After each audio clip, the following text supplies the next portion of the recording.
Clara Dunning sat on the floor of a laundromat at 11 o'clock at night, folding clothes that smelled like industrial detergent and someone else's fabric softener, while her daughter slept across 3 plastic chairs pushed together with a winter coat draped over her like a blanket. The fluorescent lights buzzed overhead with that particular frequency that burrows into the base of your skull and stays there. 2 of the 4 dryers were broken. The floor was sticky near the vending machine, and Clara had exactly $41 in her checking account, which she knew because she'd checked it 4 times in the last hour, hoping the number might change through sheer repetition. The letter had arrived that morning, slipped through the mail slot of the apartment she was 3 weeks from losing. She hadn't opened it until now, partly because official envelopes had stopped meaning anything good a long time ago, and partly because her hands had been too busy holding things together to bother with one more piece of paper telling her she owed somebody something. But the laundromat was quiet. Mia was asleep, and Clara had run out of things to fold. The envelope was from a law office in Ridgemont, Pennsylvania. Thick paper, embossed letterhead, the kind of stationery that costs more per sheet than Clara spent on lunch. The letter inside was addressed to her full legal name, Clara and Dunning, formerly Whitfield, which meant someone had done research because she hadn't used her maiden name in over a decade. The language was dense with legal formality, but the core message was simple enough to understand even under fluorescent lights at 11 p.m.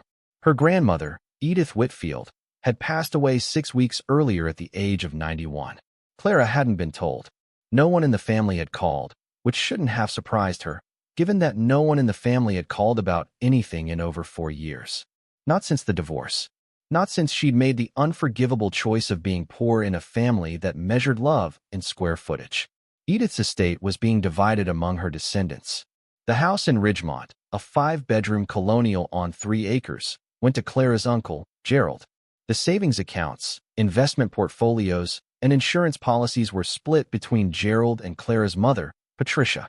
The antique furniture, the silver, the oil paintings that had hung in the dining room since before Clara was born, all distributed among cousins and siblings who had maintained the proper social distance from anything resembling financial failure. To Clara, Edith had left one thing: the flagpole. Not a metaphorical flagpole. Not shares in a flagpole company. A literal flagpole. The old steel flagpole that had stood on the northeast corner of the Whitfield property for as long as anyone could remember, along with the 40 by 40-foot plot of land it sat on, a tiny square carved out of the larger estate specifically for this bequest. The letter included a description that read like an apology. Approximately 35-foot steel pole, concrete base, historically significant to the family, but of negligible market value. Land parcel assessed at $2,800. Clara read the letter twice, then folded it and put it back in the envelope. She looked at Mia sleeping on the plastic chairs, her 10-year-old body curled into a shape that shouldn't have been comfortable but apparently was, because exhaustion makes every surface a bed when you're young enough to still trust that tomorrow will be different. A flagpole. Her grandmother, the woman who had taught her to read, who had let her help in the garden every summer until she was 12, who had sent birthday cards with $20 bills tucked inside even after the rest of the family stopped speaking to her, had left her a flagpole. Not money, not a share of the house, not even the silver tea set Clara had admired as a child. A pole stuck in the ground in a corner of a property owned by people who pretended she didn't exist. She should have been angry. Maybe she was, somewhere beneath the layers of numbness that had accumulated like geological strata over the past 4 years. But anger required energy, and Clara had learned to ration that the way she rationed everything else. Food, gas, hope. You couldn't spend what you didn't have. For years ago, Clara had been someone else entirely. Not wealthy, never that, but stable in the way that feels permanent until it isn't. She'd worked as a dental hygienist at a practice in Harrisburg, $38,000 a year with benefits that covered Mia's checkups and the occasional cavity. Her husband, Troy, managed the parts department at a car dealership, bringing home enough that together they could afford a 2-bedroom apartment, a reliable car, and the belief that they were building something. The building stopped the night Troy came home smelling like someone else's perfume and announced he was leaving. Not for the woman, he insisted, though Clara later learned that was precisely who he left for. He said he needed space, needed to find himself, needed things Clara apparently couldn't provide despite 11 years of trying. The divorce was uncontested because Clara couldn't afford to contest it. Troy's lawyer was better, faster, and more expensive, and by the time the papers were signed, Clara had custody of Mia and exactly half the debt from a marriage that had produced nothing of lasting value except their daughter. Troy's child support payments arrived for 3 months, then became sporadic, then stopped entirely when he moved to Nevada with the woman who wasn't the reason he left. The court orders Clara filed went unenforced because enforcement required resources that underfunded family courts didn't have. Troy owed $14,000 in back support by the time Clara stopped counting, because counting required believing the system would eventually work, and that belief had a shelf life she'd exceeded. The dental practice closed 8 months after the divorce when the senior dentist retired, and the building was sold to a developer, converting it into apartments. Clara's position evaporated along with her insurance, her steady schedule, and the particular kind of security that comes from knowing where you'll be on Tuesday. She found part-time work at another practice, but the hours were unpredictable and the pay was $6 less per hour, and part-time meant no benefits, which meant Mia's asthma medication came out of pocket at $180 per month. The math stopped working gradually, then all at once. Rent was $1,100. Utilities ran $200 in winter. Car payment, $285. Insurance, $190. Groceries, gas, Mia's medication, the minimum payments on credit cards that had become the gap between income and survival. Clara made spreadsheets on her phone at night, moving numbers around like furniture in a room that kept getting smaller. She sold things. The television, the nice dishes from the wedding, clothes she'd kept because they reminded her of being someone who could afford nice things. She picked up shifts at a restaurant 3 evenings a week, leaving Mia with a neighbor whose kindness Clara repaid with home-baked cookies that cost less than actual babysitting. The family's response to her decline was a masterclass in strategic indifference. Her mother, Patricia, sent one check for $500 early on, accompanied by a note suggesting Clara consider whether her choices had contributed to her situation. Gerald called once to offer advice about budgeting that revealed he had no idea what anything actually cost. Her sister, Diane, who had married a surgeon and lived in a house with a pool, mentioned at Thanksgiving that maybe Clara should have stayed married, as if Troy's departure had been a decision Clara made rather than something that happened to her while she was busy trying to keep the lights on. After that Thanksgiving, Clara stopped going to family events. The invitations continued for a while, then tapered off, and eventually the family achieved what it had been working toward all along: the comfortable erasure of its least successful member. Clara existed in their minds, if at all, as a cautionary tale. The one who married wrong, worked wrong, lived wrong. The one whose poverty was somehow a personal failing rather than the result of a system designed to punish people for circumstances beyond their control. Edith had been different. Edith had continued calling, sending cards, asking about Mia's school and Clara's work with the genuine interest of someone who understood that love doesn't come with financial prerequisites. But Edith was 91 and frail, and living in the family house where Gerald had moved in to be her caretaker, which really meant Gerald had moved in to position himself for the inheritance. Clara hadn't visited in 2 years because the 200-mile round trip cost gas money she didn't have and required facing family members she couldn't stomach. She'd called every Sunday instead, listening to Edith's voice grow thinner and more distant each week, until one Sunday the phone just rang and nobody answered, and Clara knew before the letter arrived that something had changed permanently. Now she sat in a laundromat holding a letter telling her she'd inherited a flagpole, and the woman behind the counter was giving her looks that suggested the establishment would be closing soon, and could she please gather her things. Clara loaded the folded laundry into trash bags because the laundry basket had broken 3 weeks ago, and she hadn't replaced it. She woke Mia gently, guiding her drowsy daughter to the car with one hand, while carrying 2 bags of clean clothes with the other. Mia climbed into the back seat and fell asleep again before Clara had finished loading the trunk. The drive home took 12 minutes through streets empty enough to feel post-apocalyptic. Their apartment was on the 2nd floor of a building that had been nice once, maybe 30 years ago, before the owners stopped maintaining things and the neighborhood stopped caring. The stairs were concrete and the hallway smelled like cooking grease and the deadbolt stuck every time. requiring a specific jiggle and lift combination that Clara had perfected through nightly repetition. Inside, she put Mia to bed without waking her fully, a skill she developed out of necessity.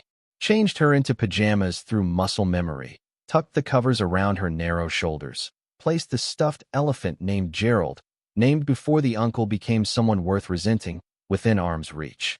Mia murmured something about school and turned over, trusting even in sleep that the world would still be there in the morning. Clara sat at the kitchen table, which was also the dining table and the desk and the craft surface and every other horizontal purpose a small apartment requires. She spread the letter out and read it again, this time with the particular attention of someone looking for hidden meaning in plain language. The flagpole and its 40 by 40 parcel. That was 1,600 square feet of land in Ridgemont, a town she hadn't been to since childhood, but remembered as quiet, green, the kind of place where people waved from porches and knew each other's middle names. The land was carved from the larger Whitfield property, which meant it would be surrounded by Gerald's inheritance, a detail that struck Clara as either Edith's oversight or Edith's sense of humor. Why the flagpole? That was the question that kept circling. Edith had been many things. Forgetful wasn't one of them. She'd managed her own finances until 88, maintained her garden until 89, and dictated her own will revisions until the last year of her life. Leaving Clara a flagpole wasn't random. It was deliberate, but the deliberation behind it remained opaque, like looking through glass that had been frosted by decades of weather. Clara remembered the flagpole from childhood summers. It stood at the northeast corner of the property, near the stone wall that separated the Whitfield land from the neighboring farm. An American flag flew from it on holidays, and Edith would send Clara out in the morning to raise it, and in the evening to lower it with the solemnity of someone performing a sacred duty. The pole itself was steel, painted silver, anchored in a concrete base that was large enough for a child to sit on, which Clara had done many times while waiting for Edith to call her in for lemonade. The base. Something about the base nagged at Clara's memory, a detail she couldn't quite retrieve, like a word on the tip of her tongue that dissolves when you reach for it. She closed her eyes and tried to reconstruct the image. Concrete, circular, maybe 4 feet across. Cracked on one side where frost had worked its way in over decades. Edith had placed flower pots around it each spring, geraniums mostly, as if decorating something she wanted people to notice. Or something she wanted people to look at instead of looking closer. Clara put the letter away, washed her face with cold water because the hot water heater was being temperamental again, and went to bed on a mattress she'd bought used from a woman on Facebook Marketplace who'd been upgrading. The springs announced her presence with a symphony of complaint. She lay in the dark and thought about flagpoles and grandmothers and the mathematics of being poor, which was really the mathematics of deciding what to give up next so that something else could survive a little longer. Morning arrived without permission and brought with it the particular chaos of getting a 10-year-old ready for school on a timeline that didn't account for missing socks, forgotten homework, or the existential crisis of choosing between two equally unacceptable cereal options. Mia ate Cheerios without enthusiasm and asked if they could have pancakes on Saturday. Clara said yes because yes was free and Saturday was 5 days away, which was practically a lifetime in terms of budget planning. After dropping Mia at school, Clara drove to work and spent 6 hours cleaning teeth and making conversation with people who had dental insurance, which meant they had jobs that valued them enough to invest in their health, a concept Clara found both admirable and personally devastating. During her lunch break, she called the law firm in Ridgemont. The paralegal who answered was named Janet, and she spoke with the unhurried competence of someone who had been doing this job long enough to anticipate every question before it was asked. Clara confirmed receipt of the letter and asked the only question that mattered. Is there anything else? Anything Edith might have left that isn't in the letter? A note, a separate document, anything. Janet paused in a way that suggested she was choosing words carefully. The will is comprehensive, Mrs. Dunning. Your grandmother was very specific about her bequests. The flagpole and its parcel were designated to you by name, with a notation that read, and I'm quoting here, Clara will understand. Clara will understand. 3 words that carried the weight of an entire childhood of shared secrets and garden afternoons, and a grandmother who saw something in Clara that the rest of the family had decided wasn't there. The paralegal continued. There's one additional detail. Your grandmother prepaid the property taxes on the parcel through 2028, and she left a sealed envelope in our office to be given to you when you claim the property in person. You'll need to come to Ridgemont to sign the transfer documents and receive it. An envelope. Clara's pulse quickened in a way she didn't fully understand. What's in it? I don't know. It's sealed, and our instructions were to deliver it to you, and only you, in person. Your grandmother was very clear about that. Clara hung up and sat in the break room of the dental practice, staring at a poster about flossing technique that she'd memorized months ago, and thought about sealed envelopes and prepaid taxes and a grandmother who had written Clara will understand in a legal document that would outlive her. The practical obstacles were immediate and obvious. Ridgemont was 200 miles away. Her car had 167,000 miles on it, and a check engine light that had been on so long it felt like a design feature. Gas would cost at least $50 round trip. She'd need to take a day off work, which meant losing $120 in wages. Mia would need to come with her or stay with someone, and the neighbor who usually helped was visiting her daughter in Ohio. Against these obstacles stood 3 words. Clara will understand. And the sealed envelope waiting in a law office in a town she hadn't visited since she was 12. And the memory of a concrete base surrounded by geraniums that her grandmother tended with more care than the flowers seemed to warrant. She called her landlord that afternoon and negotiated 3 more weeks before the eviction process would begin in earnest, a conversation that required humility she'd grown accustomed to providing and promises she wasn't certain she could keep. Then she called Mia's school and arranged for a personal day the following Friday.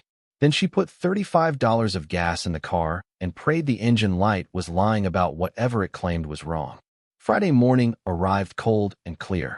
Clara packed sandwiches and water bottles, and the kind of optimism that comes from having nothing left to lose, which isn't really optimism at all, but rather the absence of options dressed up in better clothes.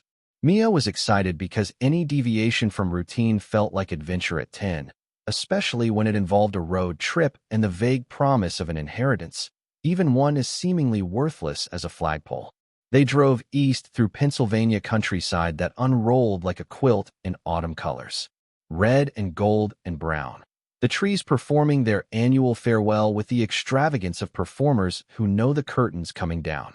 Mia played games on Clara's phone until the battery dropped below 20%, then switched to the window, narrating the landscape with the running commentary of a child discovering that the world extended beyond the boundaries of her daily commute. Mom, there's a horse. Actually, 2 horses. No, wait, 3. One's really small. Is that a baby horse? A foal, yes. Can we get a horse? We can barely afford the car, sweetheart. Can we get a foal then? They're smaller. They probably eat less. Clara laughed, and the sound surprised her because it had been a while since laughter came without effort. She reached back and squeezed Mia's knee, and Mia giggled. And for a moment the car felt less like transportation and more like a capsule containing the 2 most important things in Clara's universe, hurtling towards something unknown with a quarter tank of gas and a full tank of desperate hope. Ridgemont materialized around a bend in the road, a town that looked like it had been designed by someone who believed in front porches, picket fences, and the persistent delusion that America still ran on handshakes and homemade pie. Main Street was 4 blocks of brick storefronts, half occupied and half dreaming of occupancy. A hardware store, a diner called The Griddle, a post office, a real estate office with listings in the window that suggested property values here measured ambition differently than in the city. The law firm occupied the 2nd floor of a building shared with an insurance agency and what appeared to be a yoga studio. Janet the paralegal turned out to be a woman in her 60s with reading glasses on a chain and a desk organized with the precision of someone who believed chaos was a personal choice. She led Clara and Mia to a conference room with a view of Main Street and produced documents that required signatures in 7 places. Clara signed each one with a pen that wrote smoother than any she owned, watching her name transform from ink to legal reality on pages that made her the owner of 1,600 square feet of Pennsylvania and 1 steel flagpole. When the signatures were complete, Janet opened a desk drawer and removed a manila envelope sealed with tape that had yellowed with age. Your grandmother left this in our keeping 18 months ago with instructions that it be given to you when you claim the property. She placed it on the table and left the room with the discretion of someone who understood that some moments require privacy. Clara held the envelope for a long moment before opening it. The seal crackled under her fingers, the tape brittle with age. Inside were two items. A key, brass and heavy, attached to a leather fob worn smooth by years of handling. And a letter in Edith's handwriting, the elegant script that Clara recognized from birthday cards and grocery lists, and the particular way Edith wrote the letter C, with a flourish that turned it into something between a letter and a drawing. Clara read aloud, her voice steady until it wasn't. My dear Clara, if you're reading this, I've gone ahead, and you've come to claim what I left you. The family will have told you it's worthless. A flagpole and a scrap of dirt, Edith's final joke on the granddaughter who couldn't even keep a husband. Let them think that. Let them laugh. They've been laughing at the wrong things their entire lives. The flagpole is yours because you are the only one I trust with what's underneath it. Your grandfather and I built something together, and the family never knew. They thought Gerald was a simple man who ran a hardware store and flew the flag on holidays. They were wrong about him the way they're wrong about you. They see what's on the surface and assume they know what's below. The key fits a lock you'll find when you look. I won't say more in writing because paper can be read by anyone, and this secret is kept for 40 years. I trust your hands, Clara. I trust your heart. Take care of Mia. Take care of yourself. And remember that the things people dismiss as worthless are sometimes the most valuable things in the world. I love you more than geraniums and flag raisings and Sunday phone calls. I love you the way the ground loves what it holds. Your grandmother, Edith. Clara read the letter 3 times. Mia sat beside her, quiet with the instinct of a child who knows when words are too important to interrupt. Mom, what does she mean? What's underneath the flagpole? I don't know, sweetheart, but I think we need to go find out. They drove to the Whitfield property with directions Janet provided, following roads that narrowed from county highways to rural lanes to gravel paths lined with trees old enough to have opinions. The property appeared through a gap in an ancient stone wall, and Clara felt memory hit her like a physical force. The house, white clapboard with green shutters, 2 stories of the kind of New England architecture that had migrated to Pennsylvania with families who valued symmetry and tradition. The wraparound porch where Edith had served lemonade. The garden that had been Edith's cathedral, her place of worship and meditation, and dirt under fingernails. Gerald's truck was in the driveway. Clara's stomach clenched. She hadn't planned on a confrontation, hadn't prepared the armor necessary to face family members who'd perfected the art of making her feel insufficient. But the property, her 40 by 40 parcel, was legally hers, and Gerald's feelings about that were Gerald's problem. She parked at the edge of the driveway and got out, reaching for Mia's hand with the automatic protectiveness of a mother entering hostile territory. They'd barely reached the front walk when the door opened and Gerald stepped onto the porch. Gerald Whitfield was 58 years old and had spent his entire life resembling a man who believed he deserved more than he'd earned. Tall, soft around the middle, with the permanent expression of someone who'd just tasted something slightly off. He wore khakis and a polo shirt, and the particular brand of casual authority that comes from being the eldest son in a family that still believed eldest sons mattered more. Clara. His voice carried the warmth of a tax audit. What brings you here? I'm here to see my property. The parcel grandmother left me. Gerald's expression shifted through several phases: confusion, recognition, and something that looked uncomfortably like amusement. You drove all the way here for the flagpole. It's mine. I'd like to see it. He stepped off the porch, hands in his pockets, and walked toward her with the easy stride of someone who owned everything around him and knew it. Behind him, the front door opened again and Diane appeared, Clara's sister, dressed in clothes that cost more than Clara's monthly rent, holding a coffee mug that probably came from a set worth more than Clara's car. Clara's here, Gerald called over his shoulder. She came for the flagpole. Diane's face performed a complexity of emotions that ended on amused pity, the worst combination. She walked down the porch steps like someone descending from a height she'd earned. Oh, Clara, you didn't need to come all this way for that. We could have shipped you the pole if you wanted it that badly. It's not the pole. It's the land. Gerald and Diane exchanged a look that communicated entire paragraphs of shared condescension.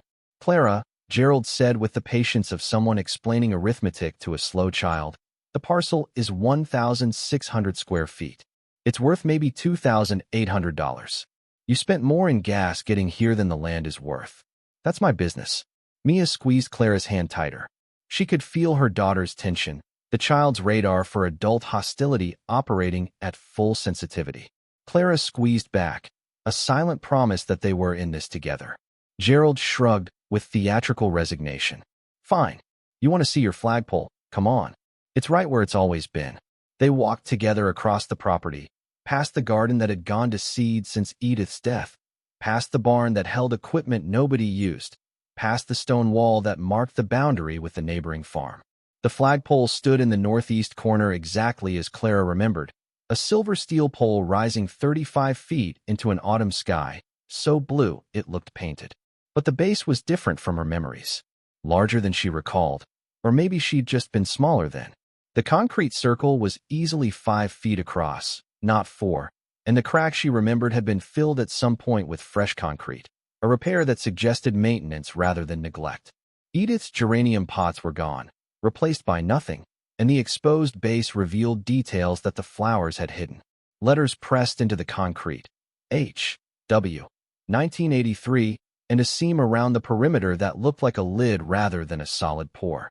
Gerald stood with his arms crossed, watching Clara examine the base with an expression that suggested he was calculating how long this foolishness would take. Diane had followed at a distance, coffee mug still in hand, maintaining the strategic detachment of someone who didn't want to get her shoes dirty. Satisfied, Gerald asked, "It's a flagpole, Clara. Same one that's been here since Dad put it in. Nothing special about it except the flag." "Where's the flag?" "I took it inside. No point flying it if nobody's here to see it." Clara knelt beside the base, running her fingers along the seam. It was precise, too precise for a casual concrete job. This hadn't been poured by someone who just wanted to hold a pole upright. This had been engineered. Mia knelt beside her. "Mom, look. There's a spot here that's different from the rest." Clara followed Mia's finger to a section on the north side of the base where the concrete was slightly recessed, forming a square about 6 inches across. In the center of the square was a round indentation, too uniform to be accidental, too small to be decorative, exactly the right size for a key. Clara's hand went to her pocket where the brass key sat against her thigh, heavy with possibility. "What are you doing?" Gerald's voice had shifted from amused to alert. "Clara, that's just concrete. What could you possibly?" She pulled out the key. Gerald and Diane both stared at it, their expressions collapsing from condescension into something raw, something that looked like the first crack in a wall built from assumptions. "Where did you get that?" "Diane's." Coffee mug lowered slowly. "Grandmother left it for me, along with a letter." "What letter? What did it say?" Gerald stepped forward, his casual authority replaced by something urgent. Clara didn't answer. She placed the key in the indentation and felt its seat with the solid click of precision engineering. It fit, not loosely, not with the approximate sloppiness of old hardware, but exactly the way a key fits a lock that was made for it, and only it. She turned it. The sound that followed was mechanical, deep, the grinding of metal on metal somewhere below the surface. Gerald jumped back. Diane dropped her coffee mug, ceramic shattering on the stone wall behind her. Mia gripped Clara's arm but didn't retreat, her curiosity stronger than her fear. The seam around the concrete base widened. Not much, maybe half an inch, but enough to confirm what Clara had begun to suspect. The base wasn't solid. It was a cap, a lid covering something below. Something Gerald Whitfield had built in 1983 and Edith had guarded with geraniums and silence for 40 years. "What the hell is that?" Gerald's voice had gone high and thin. Clara stood, brushing concrete dust from her knees. She looked at her uncle, then at her sister, then at the base that was no longer just a base, but a door to something none of them had imagined. "I think grandmother left me more than a flagpole." The cap didn't move easily. Decades of settlement, weather, and the patient pressure of earth against concrete had sealed it beyond what a key mechanism alone could overcome. Clara tried to lift it, but the weight was immense, and the edges offered no grip. She needed tools she didn't have and knowledge she hadn't acquired yet. Gerald had recovered enough to reassert authority. "Clara, whatever this is, it's on my property. It's on my property. The 40 by 40 parcel. I have the deed in my car. That parcel is surrounded by my land. You can't even access it without crossing my property." Clara met his eyes with a steadiness she didn't entirely feel. Then I guess you'd better not block my access, because I'll be back with tools, and I'll be opening this. Diane had retrieved the larger pieces of her broken coffee mug and was holding them like evidence of Clara's crime against normalcy. You can't just dig up part of the property. There could be utility lines. There could be environmental concerns. You need permits. I need to see what grandmother left me. Clara's voice carried a conviction that surprised even her. And I'm going to see it. Whether you help or get out of the way is up to you. The drive home was electric with Mia's questions and Clara's incomplete answers. What's under the flagpole? Why did great-grandma hide it? Is it treasure? Why didn't she tell anyone? Can we open it tomorrow? What if it's really heavy? What if it's something alive? What if it's more letters? Clara answered what she could and admitted ignorance where she couldn't, and the honesty between them felt like the most valuable thing she possessed, worth more than whatever concrete covered. I don't know what's down there, sweetheart, but grandmother wanted me to find it. She chose me. Out of everyone in the family, she chose me. Because you're the best one. Clara's throat tightened. I don't know about that. I do. Mia's voice carried the certainty of a 10-year-old who hadn't yet learned to doubt the people she loved. You're the only one who remembers her right.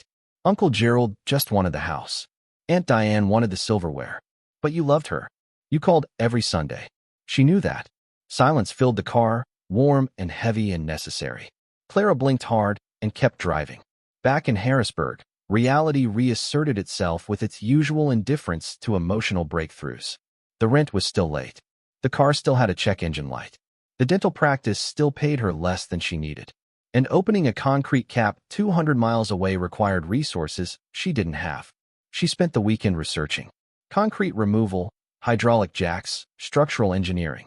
The information was available, but the tools weren't. Renting equipment would cost hundreds of dollars she didn't possess. Hiring someone would cost more and require explanations she wasn't ready to give. Monday morning, she called Frank Sullivan at the hardware store in Ridgemont. She'd found his name in an online directory, the only hardware store within 30 miles of the Whitfield property. Frank answered with the gruff friendliness of a man who'd been selling bolts and lumber for longer than Clara had been alive. She explained her situation in broad strokes. Inherited property, concrete cap she needed to open, no tools, limited budget. Frank listened without interruption, then asked the only question that mattered. You Harold Whitfield's granddaughter? Yes. Harold was a customer of mine for 25 years. Good man. Quiet. Built things that lasted. Frank paused. He bought a lot of concrete from me in 1983, an unusual amount for someone who said he was just putting in a flagpole. I asked him about it once, and he just smiled. Said some things are better built than explained. Clara felt her breath catch. You remember that? I remember everything about Harold. He came in 3 times a week for 6 months straight that year. Concrete, rebar, steel plate, waterproof sealant. Paid cash every time. Never asked for delivery. Loaded his own truck. Whatever he was building down there, it wasn't just a hole for a pole. Can you help me open it? Frank was quiet for a long moment. I can meet you Saturday. Bring a hydraulic jack and a pry bar. Might need more than that, but we'll start there and see what Harold left for us. The week crawled.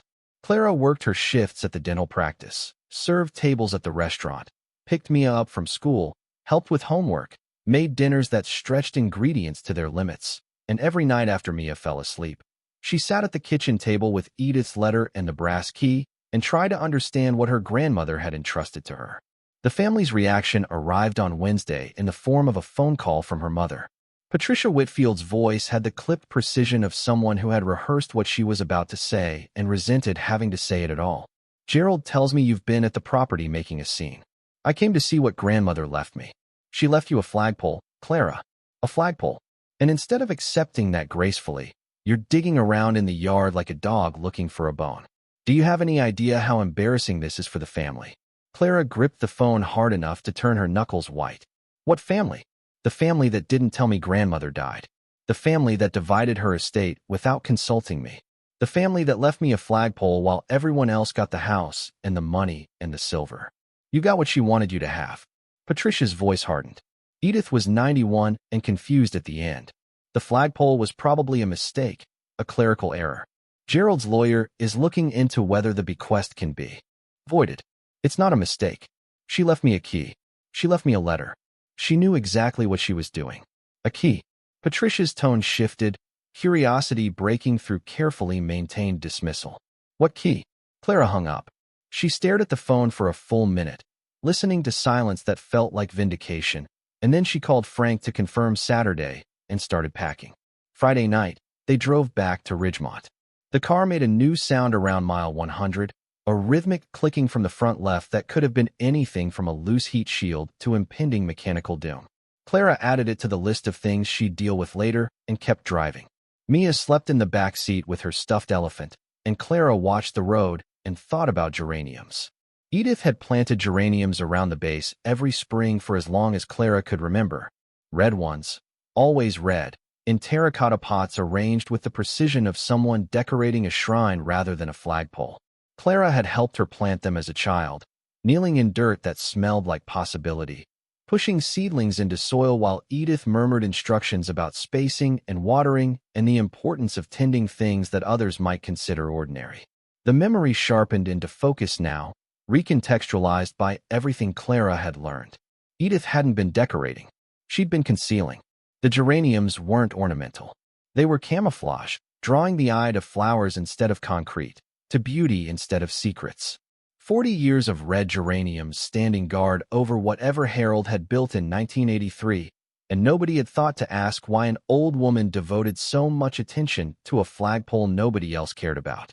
They arrived in Ridgemont after midnight and parked at the Griddle, which was closed but whose parking lot was well lit and felt safe enough for two people sleeping in a car. Clara reclined the driver's seat as far as it would go, which wasn't far, and wrapped herself in a blanket that smelled like laundry detergent and the particular brand of courage required to drive 200 miles on hope and fumes. Morning came with the sound of birds and Mia's voice asking if they could get breakfast at the diner. Clara counted money with practiced discretion, calculating what she could spend and still have enough gas to get home. They ate eggs and toast at a counter where the waitress called everyone Han and refilled coffee without being asked, and Clara felt a kind of warmth she associated with places that didn't know her story and therefore couldn't judge her for it. Frank Sullivan arrived at the Whitfield property at 9 a.m. in a pickup truck loaded with equipment. He was 67 years old, barrel-chested, with hands that looked like they'd been carved from the same wood he'd spent his life selling. He shook Clara's hand with a grip that was firm without being performative and crouched to introduce himself to Mia at her level, which Clara noted and appreciated. "Your great-grandfather was a good man," Frank told Mia. "Built things that lasted. Let's see what he built here." Gerald appeared on the front porch as they walked toward the flagpole, his expression a landscape of competing emotions. Disapproval, curiosity, territorial anxiety, and something that might have been fear if Gerald had been the kind of man who admitted to fear. Diane stood behind him, phone in hand, probably documenting the scene for the family group chat Clara had been excluded from years ago. "You're trespassing," Gerald called out. "That parcel doesn't include access rights." Frank turned slowly. "Gerald, your mother prepaid the taxes on this parcel through 2028 and left Clara legal ownership. I've seen the deed. She has right of access under Pennsylvania easement law, and if you try to block her, you'll be the one explaining yourself to a judge. Now, would you like to help, or would you like to watch?" Gerald's mouth opened and closed twice before he retreated into the house. Diane remained on the porch, watching with the intensity of someone who sensed the narrative shifting beneath her feet. Frank positioned the hydraulic jack against the edge of the concrete cap, finding a gap where the seam had widened since Clara turned the key. He pumped slowly, and the concrete groaned, a deep sound that vibrated through the ground and into Clara's bones. Mia stood close, hands clasped in front of her, eyes wide with the particular intensity of a child watching something impossible become real. The cap lifted an inch, then two. Air escaped from below with a sigh that smelled of earth and metal, and something Clara couldn't identify, but associated with age, with patience, with the particular scent of things that have been sealed away from the world long enough to develop their own atmosphere. Frank slid the pry bar into the gap and levered the cap sideways. The concrete scraped against concrete with a sound like the earth clearing its throat. Below, darkness. Clara pulled out her flashlight and directed the beam downward. The light revealed a steel-lined shaft, 4 feet in diameter, dropping straight down into the ground. Metal rungs welded to the wall formed a ladder that descended beyond the reach of her flashlight. disappearing into darkness so complete it seemed to absorb the light entirely. "How deep does it go?" Mia whispered. Frank leaned over the opening, then dropped a pebble. They counted. 1 second. 2. 3. A faint clink of stone on metal. "Deep," Frank said. "Maybe 25, 30 feet." Gerald didn't build small. Clara looked at the shaft, at the ladder descending into unknown darkness, at her daughter standing beside her with hope in her eyes, and thought about Edith's letter. The things people dismiss as worthless are sometimes the most valuable things in the world. She put her foot on the first rung. The metal held, cold and solid beneath her shoe. She looked at Mia. "Stay here with Frank. I'll call up when I know what's down there." Mia nodded, her face serious. "Be careful, Mom." Clara descended. Each rung brought her deeper into the earth, the circle of daylight above shrinking with every step. The air cooled rapidly, carrying the mineral smell of deep soil and the metallic tang of the steel shaft. Her flashlight bounced off walls that were smooth, professionally installed, waterproofed with the kind of sealant you'd use on a submarine hull. At 25 feet, her feet touched a solid floor. She stepped off the ladder and swept the flashlight around. The chamber was roughly 12 feet square, steel-walled, climate-controlled by some mechanism she couldn't immediately identify, but could feel in the consistent cool temperature and low humidity. The floor was poured concrete, smooth and level. The ceiling was reinforced steel plate, and along 3 walls, from floor to waist height, sat wooden crates. Dozens of them, stacked 2 deep, 3 high, each one marked with a date and a number in Gerald's precise handwriting. Clara approached the nearest crate. It was heavy, far heavier than its size suggested. The wood was sealed with the same waterproof sealant that lined the shaft. She worked the lid free with effort, her fingers finding purchase on edges that had been designed to open, but not easily. Inside, nested in custom foam padding, wrapped individually in oilcloth, were gold bars. Small ones, each maybe 6 inches long, stamped with markings she didn't recognize but understood instinctively. They glowed in the flashlight beam with the particular warmth of a metal that has represented value since humans first decided to assign worth to objects. Clara picked one up.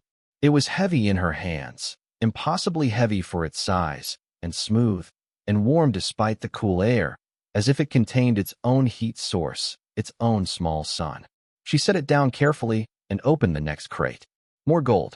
Different sizes, different stamps, but unmistakably the same material. The 3rd crate held the same, and the 4th, and the 5th. Clara stopped opening crates. She didn't need to see more to understand.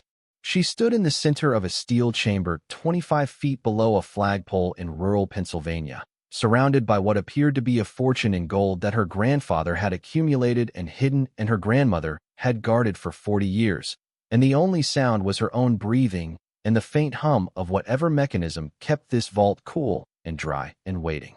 She climbed back up the ladder into sunlight that felt different than it had 5 minutes ago. Brighter, or maybe she was just seeing it with new eyes. Frank and Mia stood at the edge of the shaft, their faces identical masks of anxious anticipation. "Mom." Mia's voice was small and urgent. "What's down there?" Clara looked at her daughter. At the girl who slept in laundromats and ate cereal without enthusiasm and made horses out of conversation because real ones were too expensive. At the child who treated homelessness like camping and whose stuffed elephant was named after an uncle who didn't deserve the honor. "I think," Clara said slowly, "we're going to be okay. Thank you so much for watching until the end. If you love this story, check out the other videos on your screen now. I think you'll really enjoy them. And don't forget to subscribe if you haven't already. See you in the next story." Frank read Clara's face the way a man who'd spent his life reading grain and weather and the particular silences of rural people reads anything important. He didn't ask what she'd found. He simply looked at her expression and understood that whatever was down there had changed the mathematics of her existence. Mia was less patient. "Mom, what is it? You look weird. Are you okay? Is it something bad?" Clara knelt beside her daughter, feeling the cold of the ground through her jeans, feeling the brass key in her pocket pressing against her thigh like a heartbeat. "It's not bad, sweetheart. It's the opposite of bad."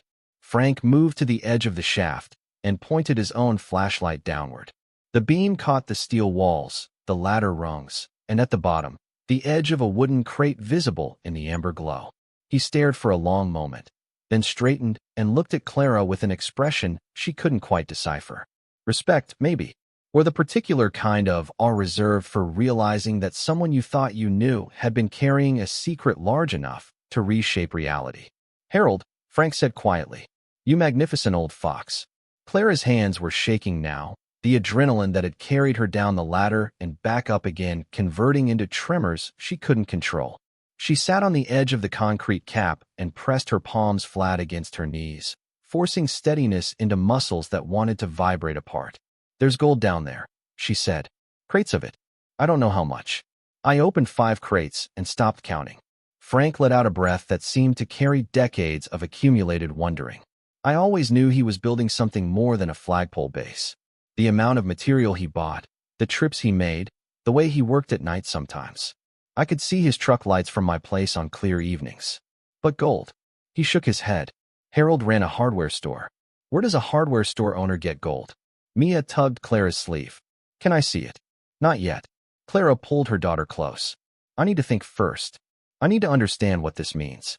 What it meant, in the most immediate sense, was that Clara was sitting on something she couldn't protect.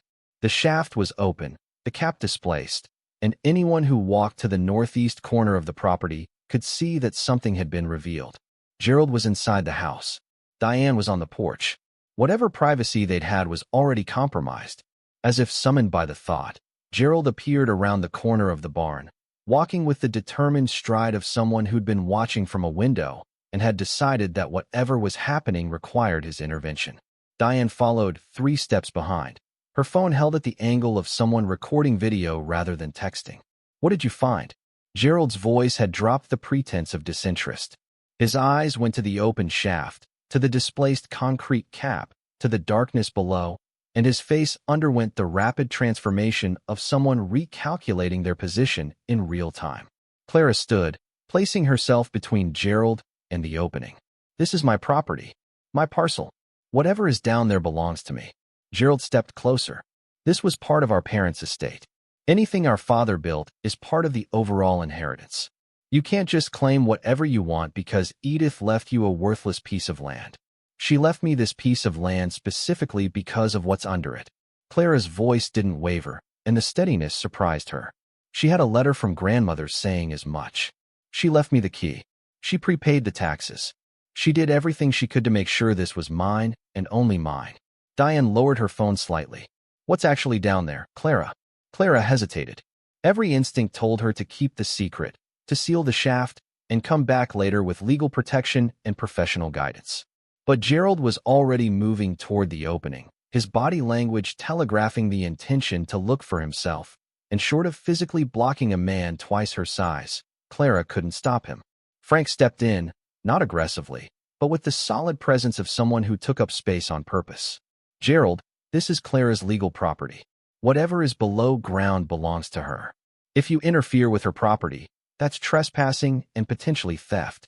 I'm a witness, and I'll testify to that." Gerald's jaw tightened. He looked from Frank to Clara to the shaft and back again. His calculating mind was visible through his expression, weighing options, assessing leverage, searching for the angle that would let him claim whatever was down there. "We'll see what a lawyer says about that," Gerald said finally. "Our father built this. It's part of his estate. The will divides his property equally among his heirs. The will specifically carved out this parcel for Clara." Frank's voice was patient but immovable. Edith's instructions were clear. Whatever Harold built here, Edith intended Clara to have it. "You got the house, the land, the savings. Clara got this. Take it up with the probate court if you want, but I'd think carefully before you do, because a judge is going to look at that will and see a grandmother who knew exactly what she was doing." Gerald stared at Frank for a long count of 5, then turned and walked back to the house without another word. Diane lingered, her expression harder to read than her brother's. She looked at Clara with something that might have been envy or might have been the first tentative crack in a wall of assumptions she'd maintained for years. "You should get a lawyer," Diane said quietly. "Whatever this is, you need protection. Gerald won't let this go."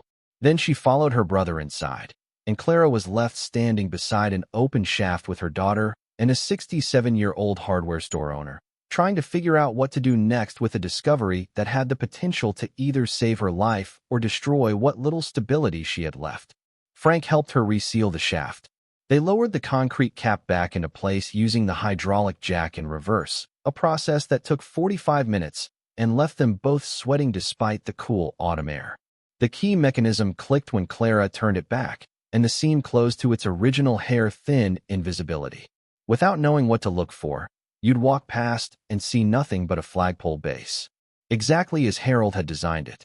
They sat in Frank's truck afterward, engine running for heat, while Mia dozed in the back seat of Clara's car parked beside them. "You need 3 things," Frank said, counting on fingers thick as dowels. "A lawyer who specializes in estate and property law, a professional appraiser who deals in precious metals, and security for that site until you've figured out what you're dealing with." "I can't afford any of those things." Frank looked at her. "Clara, if what's down there is what you say it is, you can afford all of those things. You just can't access the money yet. That's a timing problem, not a resource problem." Clara stared through the windshield at the Whitfield property, at the house where she'd spent summers learning to garden and raise flags and love a grandmother who loved her back without conditions. The irony was almost too precise to bear. She was sitting on wealth she couldn't spend, owning gold she couldn't sell, rich in a way that meant nothing until she could convert potential into reality. "I know a lawyer," Frank said. "Abigail Chun. She handled my wife's estate when Margaret passed. Good woman, fair rates, and she doesn't scare easy. I'll call her Monday." "Why are you helping me?" Clara asked the question she'd been circling since their first phone call. "You don't know me. This isn't your problem." Frank was quiet for a moment, watching a hawk circle above the treeline. "Gerald Whitfield sold me my first set of wrenches when I was 14 years old. Gave me a job sweeping floors after school. Taught me that honest work and honest people were worth more than anything you could put in a bank vault." He paused. "He also told me once, years later, that the most important things he'd ever built were things nobody could see. I thought he meant character. Now I think he meant something more literal." He looked at Clara. "Helping you is helping Gerald. And if Gerald went to the trouble of building whatever he built down there, then making sure it reaches the person he intended is worth my time." Clara drove home that evening through a landscape that looked the same as every other drive she'd made through rural Pennsylvania, but felt fundamentally different. The way a room looks different after you've learned someone once proposed in it, or a street feels different after you've survived an accident on it. The facts of the world hadn't changed. Her bank account still held $41. Her rent was still late. The check engine light still glowed its persistent orange accusation. But beneath the surface of those facts, tectonic plates were shifting. Mia slept through most of the drive, waking only when they hit the outskirts of Harrisburg. "Mom, are we rich now?" Clara considered the question with the seriousness it deserved. "We have something valuable. That's different from being rich." "How is it different?" "Rich means you can use it. We have something we can't use yet. Not until we understand what it is and make sure it's legally ours and figure out how to handle it properly. Right now, we're the same as we were yesterday, just with more to think about." Mia processed this with the silent intensity of a child whose intelligence outpaced her years. "So we're like people who won the lottery but haven't cashed the ticket yet. Something like that. But we will cash it. Eventually." Clara reached back and found her daughter's hand. "Eventually, yes. I promise." Monday morning arrived with its usual indifference to personal revelations. Clara worked her shift at the dental practice, cleaned teeth, made small talk, smiled at patients who had no idea the woman scraping their molars was potentially sitting on a fortune in underground gold.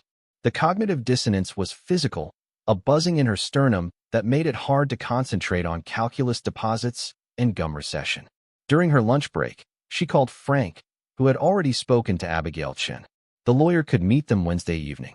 She charged $250 per hour but offered a free initial consultation, and Frank had explained enough of the situation to secure her attention without revealing specifics. Clara's mother called Tuesday night. The conversation was brief and barbed. "Gerald says you found something under the flagpole. That's between me and grandmother." Patricia's voice sharpened. "Nothing about that property is just between you and anyone. Your father built that flagpole. Whatever is underneath it belongs to the family. Grandmother's will says otherwise. Wills can be contested, Clara. Gerald has already contacted his attorney. If you found something of value, the family has a right to know."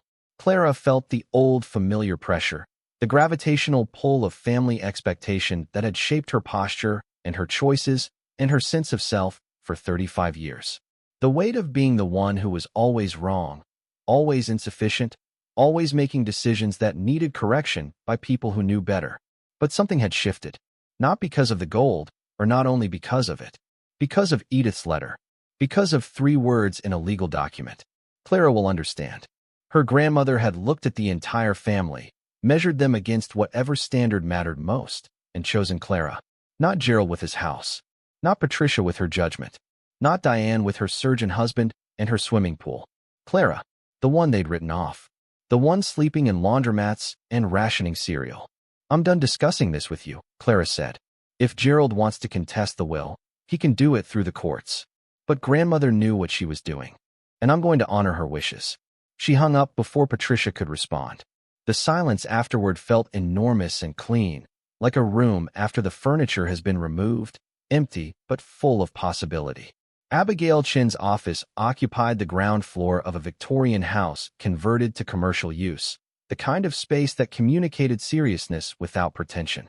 Abigail herself was small, sharp-eyed, and direct in the way of people who had spent their careers cutting through nonsense to reach truth. Clara laid it out from the beginning. The will, the flagpole, the parcel, the key, the letter, the shaft, the crates, the gold. She produced every document she had. The deed, Edith's letter, the law firm's correspondence. She showed photos she'd taken of the shaft, the crates, the bars themselves, images captured on a phone whose cracked screen cast fracture lines across the gold like tiny lightning bolts. Abigail examined everything with methodical patience, making notes, asking questions that were precise enough to reveal the architecture of her thinking. The parcel was legally conveyed to you through a valid will. The will was properly executed and filed with the county. The bequest is specific, the flagpole and the land it sits on, with no ambiguity. Edith Whitfield clearly intended you to have this property and whatever it contained. Gerald is claiming it's part of the larger estate. That my grandfather built it, so it belongs to all the heirs. Abigail shook her head. Pennsylvania law is clear on this. A testator can dispose of specific assets to specific beneficiaries. Edith carved out this parcel and left it to you by name. The fact that Harold built the structure doesn't change ownership. When Edith inherited Harold's property, everything on it became hers to distribute as she saw fit. She chose to give this parcel to you. Gerald received the rest of the property.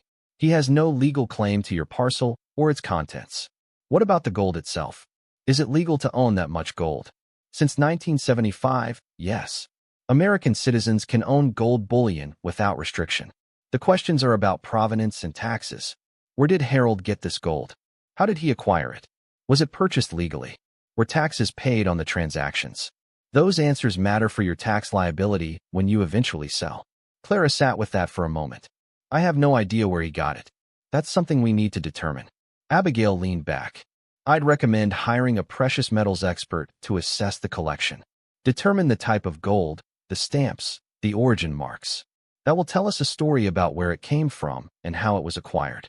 In the meantime, I'll file documentation establishing your clear ownership of the parcel and its contents. If Gerald contests, we'll be ready. What about security? The site is surrounded by Gerald's property. He could dig it up while I'm not there. Abigail's expression hardened. If he touches your property or removes anything from your parcel, that's theft and trespassing. I'll send him a formal letter today making that clear, along with notice that any interference will result in immediate legal action. Frank Morrison is willing to serve as a witness to the current state of the site. The consultation lasted 2 hours. By the end, Clara had a legal strategy, a timeline, and a bill she couldn't pay yet, but which Abigail agreed to defer until the estate matter was resolved. The lawyer's willingness to work on contingency told Clara something about how strong her legal position was. Lawyers didn't bet their time on losing cases. The precious metals expert came the following Saturday. Dr. James Linden was a professor of metallurgy at Penn State who consulted for auction houses and insurance companies. Frank had found him through a connection at the County Historical Society, and he arrived at the Whitfield property in a sedan that was cleaner than any car Clara had ever owned, carrying cases of equipment that looked like they belonged in a laboratory. Gerald watched from the porch as they reopened the shaft. He'd received Abigail's letter and his own attorney had evidently advised restraint. Because he stayed on his side of the property line, arms crossed, radiating resentment but keeping his distance. Diane was not present. Clara learned later that she'd gone back to her own home, a decision that carried implications Clara didn't have time to analyze. Dr. Linden descended the shaft with Clara, his equipment lowered by rope and canvas bags. In the vault, he worked with the quiet intensity of someone encountering something professionally extraordinary. He examined bars from multiple crates, using instruments Clara couldn't name to measure density, composition, purity. He photographed stamp marks, recorded serial numbers where they existed, and cataloged everything with the methodical patience of a man who understood that accuracy mattered more than speed. The process took 4 hours. Mia sat at the top of the shaft with Frank, dropping questions down the opening like pebbles into a well. What kind of gold is it? Where did it come from? Is it pirate gold? Frank answered with the gentle deflection of someone who knew the child's imagination was more interesting than reality, but wanted to keep expectations grounded. When Dr. Linden emerged, his face wore the particular expression of someone who has discovered something that will rewrite the narrative of his week, possibly his year. They sat in Frank's truck again, the 4 of them this time, with Mia in the back seat eating an apple and listening to everything. Dr. Linden opened a laptop and showed Clara his preliminary findings. The gold bars are primarily Swiss and South African origin, minted between 1965 and 1982. Purity ranges from 995 to 99.99, which is investment grade. The stamps are consistent with legitimate precious metals dealers who were active during that period. He scrolled through photographs. Based on my count of the crates and the average weight per bar, you're looking at approximately 4,200 troy ounces of gold across all containers. Clara stared at the number without comprehension. What does that mean in dollars? Dr. Linden typed briefly. At current market prices, gold is trading at approximately $75,000 per troy ounce for the highest purity bars. Your collection, assuming all crates contain similar quality, is worth approximately $315 million. The number existed in the truck's cab like a physical object, taking up space, displacing air. Clara heard it and understood it as language, but couldn't connect it to her life, to the $41 in her checking account, to the eviction notice on her kitchen counter, to the car with 167,000 miles and a check engine light, and her daughter in the back seat eating an apple. $315 million. Frank let out a breath that sounded like it had been held for 40 years. Mia stopped chewing. Mom, is that a lot? Clara laughed. The sound came out wrong. Too high, too sharp, closer to crying than humor. Yes, sweetheart. That's a lot. Dr. Linden continued with the clinical calm of a professional who dealt in large numbers regularly, though his hands trembled slightly when he closed the laptop. The collection appears to have been accumulated over approximately 17 years, from 1965 to 1982. Gerald was buying gold consistently, probably in small quantities, from multiple dealers. During that period, gold prices ranged from $35 to $400 per ounce, which means he spent considerably less than the current value. This was a deliberate long-term investment strategy executed with remarkable discipline. But where did he get the money? Clara's voice was barely above a whisper. He ran a hardware store. Dr. Linden shrugged. Hardware stores can be profitable, especially in rural areas where they serve as essential community resources. If Gerald was frugal, reinvested profits, and committed a significant portion of his income to gold purchases over 17 years, the accumulation is plausible. Not common, but plausible. Frank nodded slowly. Gerald lived simply. Same truck for 20 years. Same clothes. Never took vacations. Edith was the same. They weren't poor, but they never spent money on anything that wasn't necessary. I always figured they were just careful people. Now I think they were careful for a reason. Dr. Linden recommended that Clara not attempt to sell anything until provenance was fully established. He would prepare a detailed report suitable for insurance and legal purposes. The collection should be professionally secured. A vault of this nature, while impressive, was not a long-term storage solution, and Clara would need tax and financial advisors before any transactions could occur. The drive home that evening was the quietest of Clara's life. Mia fell asleep almost immediately, the emotional weight of the day compressing her into unconsciousness. Clara drove through darkness that felt different from every other darkness she'd navigated, not because the world had changed, but because her place in it had shifted so fundamentally that even the headlights seemed to illuminate different things. $315 million. The number kept surfacing like something buoyant that couldn't be pushed underwater. She tried to contextualize it against the debts she owed, the rent she couldn't pay, the medical bills she'd deferred, the $41 that constituted her entire liquid wealth. The ratio was so absurd it circled back around to meaningless. She owed maybe $25,000 in various debts. She owned $315 million in gold. The contrast wasn't just large, it was categorical, the difference between two entirely different species of existence. She thought about Harold, her grandfather, the quiet man in the hardware store who measured nails by weight and could identify any screw by its thread count. She remembered him as tall, though everyone was tall when you were small. He smelled like sawdust and machine oil and the particular scent of someone who worked with his hands for a living. He died when Clara was 9, a heart attack on a Tuesday morning, sudden and complete. She remembered Edith at the funeral, standing straighter than anyone else, dry-eyed and composed, as if she'd prepared for this moment by building internal architecture strong enough to bear the weight. Now Clara understood that architecture differently. Edith hadn't just been bearing the weight of grief. She'd been bearing the weight of a secret that connected her to her husband beyond death. Every spring, planting geraniums. Every morning, raising the flag. Every evening, lowering it. Tending the surface of something whose depth she alone understood.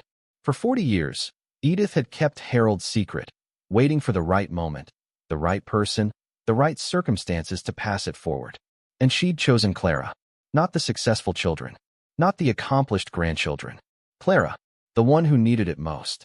The one who would understand the value not because of the number attached to it, but because of what it meant to receive something when you had nothing. To be chosen when you'd been dismissed. To discover that the person who loved you most had been planning your rescue for decades. Clara pulled into the parking lot of their apartment building at midnight and sat in the car for 10 minutes, watching me asleep and crying without sound. Not from sadness. Not even from relief exactly. From something larger than either. From the sensation of a future opening where none had existed, like a door appearing in a wall she'd been pressing against for years, and realizing that the door had always been there, waiting for someone to show her where to look. The weeks that followed tested Clara's capacity for patience in ways she hadn't anticipated. The gold existed. The legal ownership was clear. The value was assessed. But converting a theoretical fortune into actual resources required navigating systems designed for people who already had money, not people who were trying to get it for the first time. Abigail Chun filed the necessary documents establishing Clara's ownership beyond challenge. Gerald's attorney made preliminary inquiries about contesting the will, but withdrew after Abigail presented the full documentation, including Edith's letter, the key, the prepaid taxes, and the specific language of the bequest. The legal case was airtight. Edith had been meticulous, probably because she'd spent 40 years preparing for exactly this challenge. Gerald didn't take the legal setback gracefully. He called Clara directly, something he hadn't done in years, and the conversation revealed a man whose self-image was cracking under the weight of discovering that his mother had valued his niece more than him in at least one critically important respect. She left you everything worth having, and me the house. Gerald's voice held an unfamiliar quality, vulnerability pressed into anger like flowers pressed in a book. Do you know how that feels? 40 years of taking care of her, managing the property, handling her affairs, and she left the real inheritance to someone who couldn't even keep her marriage together. Clara listened to him vent with a patience she drew from some reserve she didn't know she had. Gerald, grandmother left you a 5-bedroom house on 3 acres. She left Diane her share of the savings and investments. She left Mom the insurance policies. Everyone got something significant. She left me what she left me. She left you $315 million in gold and me a house worth maybe $400,000. That's not equal, Clara. That's not even close to fair. Fair wasn't the criterion. Trust was. She trusted me with this because she believed I'd handle it the way she and Grandpa would have wanted. I didn't ask for this. I didn't know about it. But I'm not going to apologize for being chosen. Gerald was quiet for a long moment. Then, in a voice stripped of everything except honest confusion, why you? What did you do that the rest of us didn't? Clara thought about Sunday phone calls and geraniums and a child who helped raise the flag every morning with the care of someone performing a sacred duty. I showed up. I called every week. I asked about her garden and her health and whether she'd had her tea. I did the ordinary things, Gerald. The things that don't seem important until they're the most important things in the world. The conversation ended without resolution, but something had shifted in Gerald's tone by the final words. Not acceptance exactly, but the beginning of recognition. The first crack in the edifice of his certainty that the world owed him more than it owed others. Patricia's reaction was different and worse. Clara's mother didn't call. She sent a letter, handwritten on personal stationery, 3 pages of elegant script that managed to combine maternal concern with financial entitlement in a way that only Patricia Whitfield could achieve. The letter suggested, with increasing directness over its 3 pages, that the gold rightfully belonged to the family as a whole, that Clara's individual claim was morally, if not legally, questionable, and that the decent thing to do would be to divide the value equally among all of Edith's descendants. Clara read the letter once, folded it, and put it in a drawer. She did not respond. Some silences said more than words, and the silence she offered her mother was eloquent with everything she'd never been allowed to say. Diane surprised her. A week after the initial discovery, Clara's phone buzzed with a text from a number she'd almost deleted from her contacts. I was wrong about you. I've been wrong for a long time. I'm sorry. If you want to talk, I'm here. If you don't, I understand. Clara stared at the message for a long time before responding. Thank you.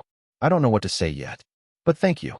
The financial mechanics of converting gold to usable wealth required expertise Clara didn't possess and couldn't yet afford.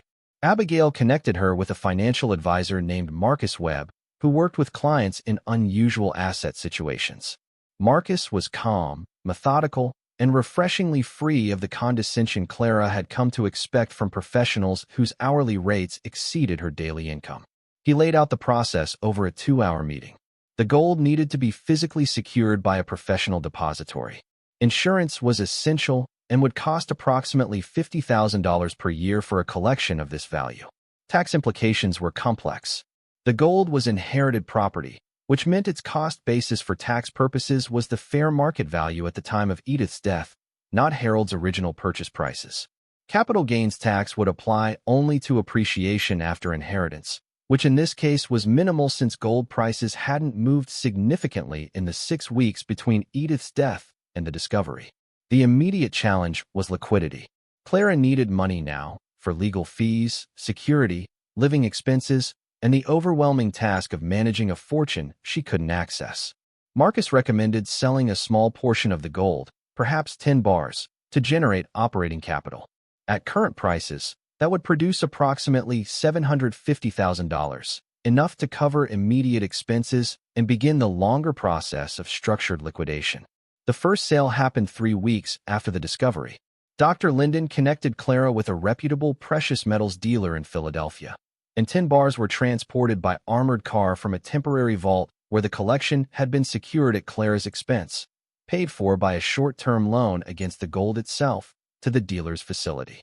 Clara sat in the dealer's office, a room that smelled of old leather and money, and watched a man in a gray suit write a check for $748,500. The number on the check bore no relationship to any number Clara had ever seen associated with her own name. She deposited it that afternoon into a new account Abigail had helped her open at a bank that specialized in high-net-worth clients, a phrase that now applied to Clara despite her wearing shoes from Payless and driving a car that made noises suggestive of mechanical protest. The first thing she did with the money was pay her rent. Not just the late amount, but 6 months forward, watching her landlord's expression transition from annoyance to confusion to the particular blankness of someone whose mental categories had just been rearranged. The second thing was Mia's asthma medication, a year's supply, paid in cash, no insurance required. The third was the dental practice, where she gave 2 weeks' notice with a graciousness that belied the years of being undervalued and underpaid. The fourth thing she did was drive to Ridgemont. Frank met her at the Whitfield property on a Saturday morning that smelled like wood smoke and fallen leaves. The gold had been removed from the vault and transported to a secure depository in Philadelphia, a process that had required 2 armored trucks for armed guards, and paperwork that took 3 hours to complete. The shaft was empty now, just a steel-lined hole in the ground that had held $315 million in secret for 40 years. Clara descended the ladder one more time. The vault was cold without the gold, the air hollow with absence.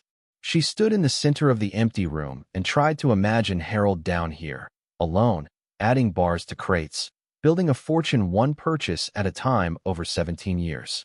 The patience required was almost incomprehensible.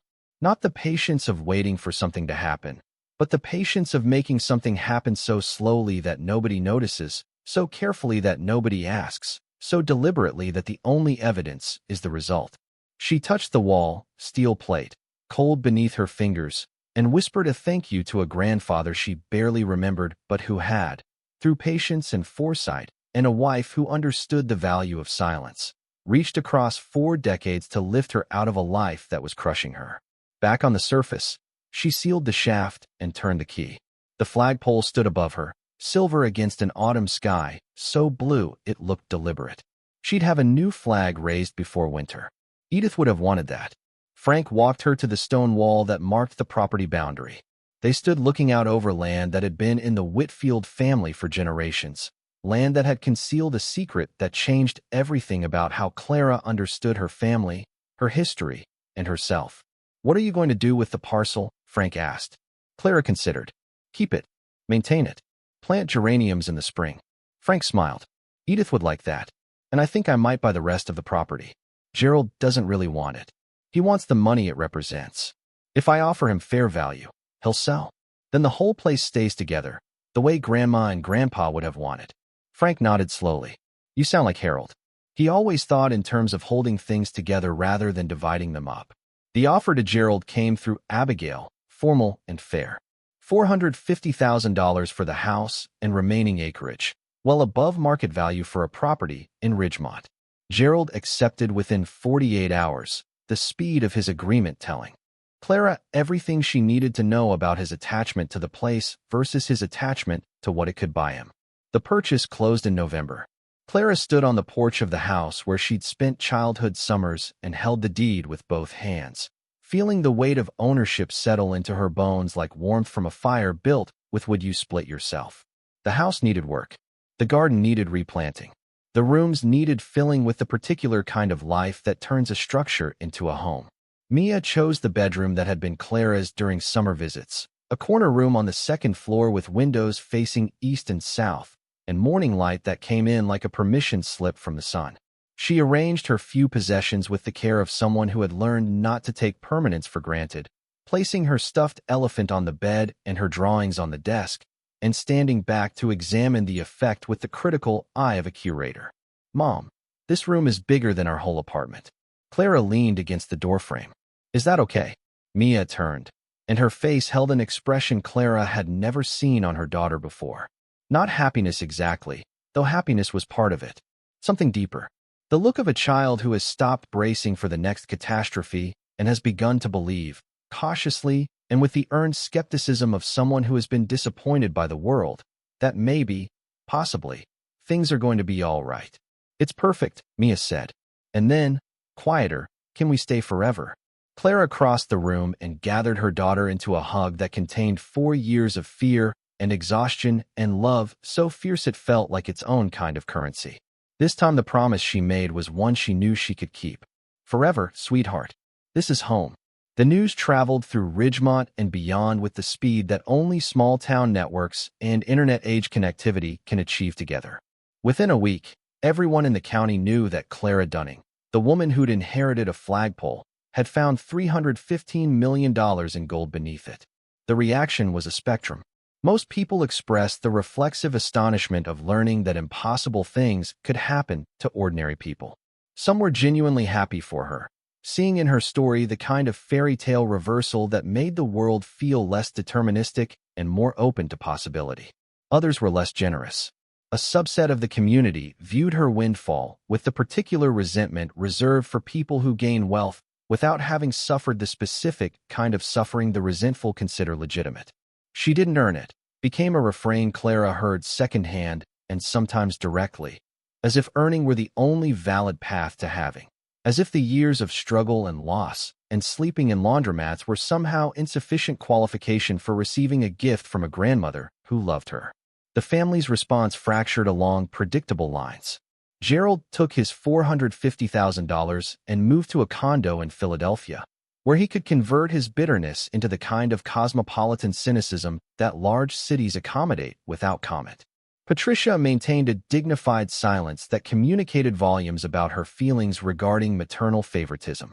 Various cousins and distant relations emerged from the woodwork with the predictability of a tide, each bearing a claim or a request or a memory of Edith that conveniently included some form of financial expectation. Diane was the exception. She called Clara one evening in December, and the conversation lasted 2 hours, covering territory that had been off-limits for years. The divorce, the poverty, the family's abandonment. Diane admitted to things Clara hadn't expected: guilt about not helping more, shame about the Thanksgiving comment, recognition that the family's treatment of Clara had been a collective failure dressed up as individual pragmatism. "I should have sent money," Diane said. "I should have shown up. But it was easier to believe you'd made your own bed than to admit the rest of us stood there watching while you lay in it." Clara didn't forgive her immediately. Forgiveness, like wealth, required processing before it could be used. But she left the door open, which was more than the family had done for her when she'd needed doors open most. Mia started school in Ridgemont in January. The adjustment from urban school to rural school was less dramatic than Clara had feared. Children in small towns operated on a different social frequency, less competitive and more curious, and Mia's natural intelligence and hard-won resilience made her interesting rather than threatening to her new classmates. She came home after the first week reporting that she'd made 2 friends, joined the art club, and been asked by her teacher to help organize the classroom library, which was apparently in a state of chaos that Mia's organizational instincts found personally offensive. The house underwent transformation as winter settled into the valley. Clara hired contractors Frank recommended, people who understood old houses and believed in preservation rather than renovation. The heating system was replaced with high-efficiency equipment that warmed every room evenly. The kitchen was updated with appliances that worked and surfaces that didn't harbor biological experiments. Plumbing was overhauled, wiring brought to code, the roof replaced with materials that would outlast anything Clara could reasonably worry about. But Clara insisted on doing some of the work herself. She painted rooms alongside the contractors, learning technique through repetition. She stripped wallpaper that had been on the walls since the 1970s, revealing plaster beneath that told its own story of the house's history. She refinished hardwood floors on her hands and knees, feeling the physicality of improvement in muscles that had spent too many years tense with survival and not enough years engaged in creation. Frank became a regular presence, stopping by to check on progress, offering advice on structural questions, sharing memories of Harold and Edith that filled the house with a history Clara had been too young to learn firsthand. He told her about Harold's approach to business, honest prices and honest service, a philosophy so simple it seemed like it shouldn't work, but did because people recognized sincerity the way they recognized quality would, by the weight and the grain and the way it held up under pressure. The financial management of $315 million required a team Clara assembled with Abigail's guidance. A wealth manager, a tax attorney, an estate planner, an accountant. People whose job it was to ensure that the gold's value was preserved, invested wisely, and distributed in ways that aligned with Clara's intentions, which were still forming but had begun to take shape around a core principle she'd articulated to Mia one evening over dinner. This money came from patience and planning and a grandmother who believed in taking care of people. We're going to use it the same way. The first major decision was the establishment of the Edith and Gerald Whitfield Foundation. Clara funded it with $50 million, a number that still made her dizzy when she wrote it on documents, but which represented less than a sixth of the total and felt proportionate to the mission. The foundation's purpose was direct: help families in financial crisis. Specifically, families like Clara's, headed by single parents who were working hard and failing anyway because the system wasn't designed to catch people who fell through its gaps. The foundation offered emergency grants for rent, utilities, medical expenses, and the kind of small but critical costs, car repairs, work clothes, professional certifications, that could mean the difference between stability and spiral. Clara insisted that applications be simple, decisions fast, and bureaucracy minimal. She'd spent too many hours on hold with systems designed to discourage the people they claimed to serve. Marcus Webb, the financial advisor, helped Clara establish a structured plan for the remaining gold. Some would be sold gradually over time, converting to diversified investments that would generate income and growth. Some would remain as gold, a hedge against the kind of uncertainty that had defined Clara's life for too long. The plan was conservative, designed to last generations rather than provide one generation with extravagance. Clara's personal spending was careful in ways that surprised people who expected sudden wealth to produce sudden excess. She bought a reliable car, a mid-range SUV that started every morning without complaint and had a working heater, which felt like luxury enough. She furnished the house with quality but not ostentation, choosing pieces for comfort and durability rather than brand names. She opened a college fund for Mia that would cover any school in the country, a fact that made her cry when she signed the papers because she remembered Troy's unpaid child support and the months when Mia's asthma medication was a budget line item she couldn't always afford. The garden was Clara's personal project. She spent March preparing the beds Edith had maintained for decades, turning soil that had gone fallow, amending it with compost, planning layouts that honored her grandmother's aesthetic while making room for Clara's own preferences. She planted geraniums around the flagpole base, red ones in terracotta pots, arranged with the same precision Edith had used for 40 years. A continuation of tradition that was also a declaration. I'm here. I remember. I understand. Mia helped. The way Clara had helped Edith, kneeling in dirt that smelled like possibility, pushing seedlings into soil with small hands that had learned to be gentle. They worked together in the morning light, and Clara thought about the layers of time compressed into this simple act. Gerald buying gold, Edith planting geraniums, Clara raising the flag, Mia patting soil around roots. For generations connected by a piece of land, a steel pole, and the stubborn belief that some things are worth protecting even when, especially when, no one else sees their value. Spring settled into Ridgemont the way it always did, not with announcement, but with accumulation. Crocuses pushing through ground that had been frozen for months. Birdsong returning in layers, one species at a time, until the morning chorus was full enough to wake Clara before her alarm. The garden responding to attention the way living things do when someone finally shows up and stays. Clara stood on the back porch one morning in April, coffee in hand, watching Mia walk the property line with a sketchbook. Her daughter had developed a habit of drawing the land in different seasons, capturing the way light fell across the meadow at various hours, cataloging wildflowers with the dedication of a naturalist twice her age. The drawings covered her bedroom walls now, layered over each other the way memories layer, each one a record of presence, of being somewhere long enough to notice how it changed. The flagpole caught morning light and threw a thin shadow across the yard. The flag, new, the stars crisp and the stripes vivid, moved in a breeze that smelled of turned earth and the particular sweetness of things beginning to grow. Clara had raised it herself that morning, the way Edith had taught her, hand over hand, the rope rough against her palms, the fabric climbing toward a sky that seemed higher and cleaner than any sky she'd looked at in Harrisburg. Frank's truck pulled into the drive at 8, right on schedule. He'd taken to stopping by most mornings on his way to the hardware store, which he still ran despite being 67 and financially secure enough to retire. Clara suspected the visits were less about checking on her and more about the particular comfort of routine, of having somewhere to go where your presence mattered. She understood that need. She'd spent 4 years without it. Morning, he said, climbing out with the deliberate movements of a man whose joints had opinions about cold weather. Garden's looking good. Getting there. Mia found a patch of wild trillium near the stone wall. She wants to transplant some, but she's worried about disturbing the root system. Frank smiled. Smart kid. Trillium doesn't like being moved. Tell her to mark the spot and let it spread on its own. Sometimes the best thing you can do for something growing is leave it alone. They stood together on the porch, drinking coffee and watching the valley fill with light. Frank had become family in the way that people who show up during the worst of it earn a status that blood alone cannot confer. He'd been there for the discovery, the legal battle, the financial chaos, the family fracture. He'd offered tools and testimony, and the steady presence of someone who believed in doing right, because right was its own reward. Clara had given him $500,000, not as payment, which he would have refused, but as a contribution to the hardware store's expansion into a community resource center. Frank had been talking about adding a workshop space where he could teach woodworking and repair skills to young people, the kind of practical education that schools had abandoned and communities still needed.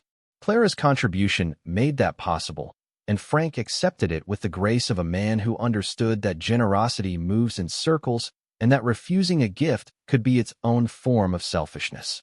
The workshop opened in May. Frank taught 3 classes a week, evenings and weekends, to teenagers and adults who wanted to learn how to build things that lasted. The enrollment filled within days, and the waiting list grew long enough that Frank started training 2 of his best students to serve as assistant instructors. Clara sat in on the first class, watching Frank demonstrate mortise and tenon joinery with the patient authority of someone who had been teaching through demonstration his entire life, whether he knew it or not. Mia attended every session.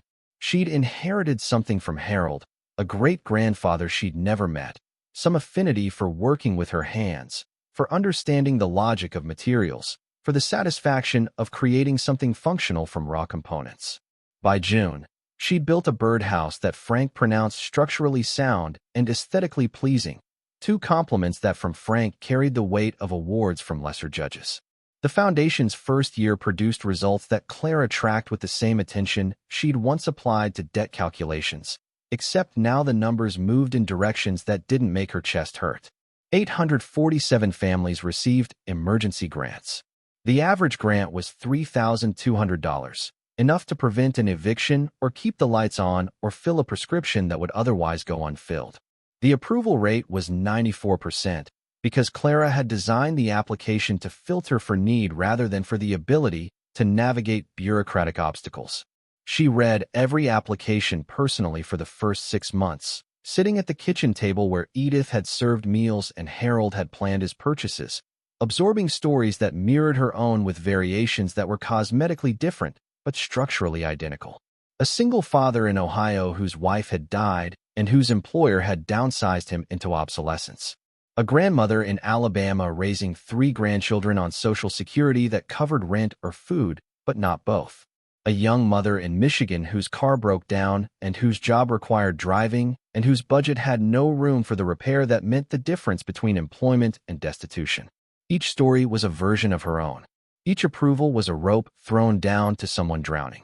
And each time Clara authorized a payment, she felt the circuit complete, Gerald's patience becoming Edith's silence, becoming Clara's discovery, becoming a stranger's survival.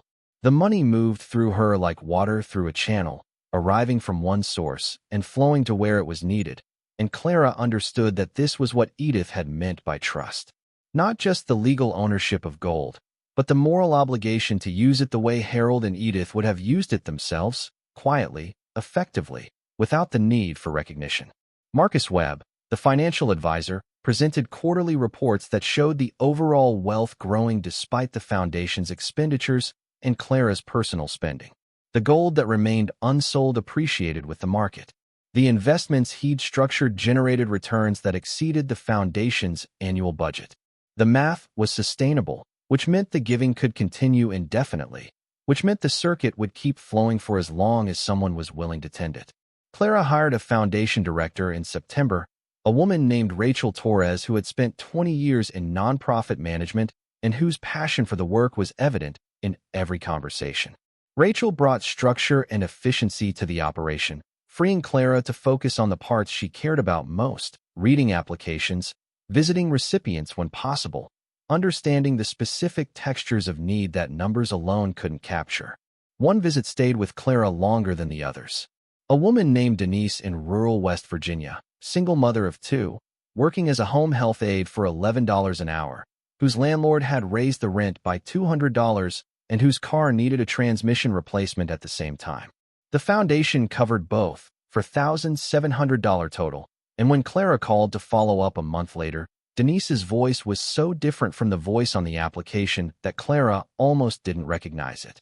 Not happier exactly, but lighter, as if the weight pressing down had been redistributed into something she could actually carry. You don't know what it means, Denise said. Not the money. I mean, yes, the money. But knowing someone saw me. Knowing someone read my story and said yes instead of asking for more paperwork or telling me I made too much for assistance but not enough to live.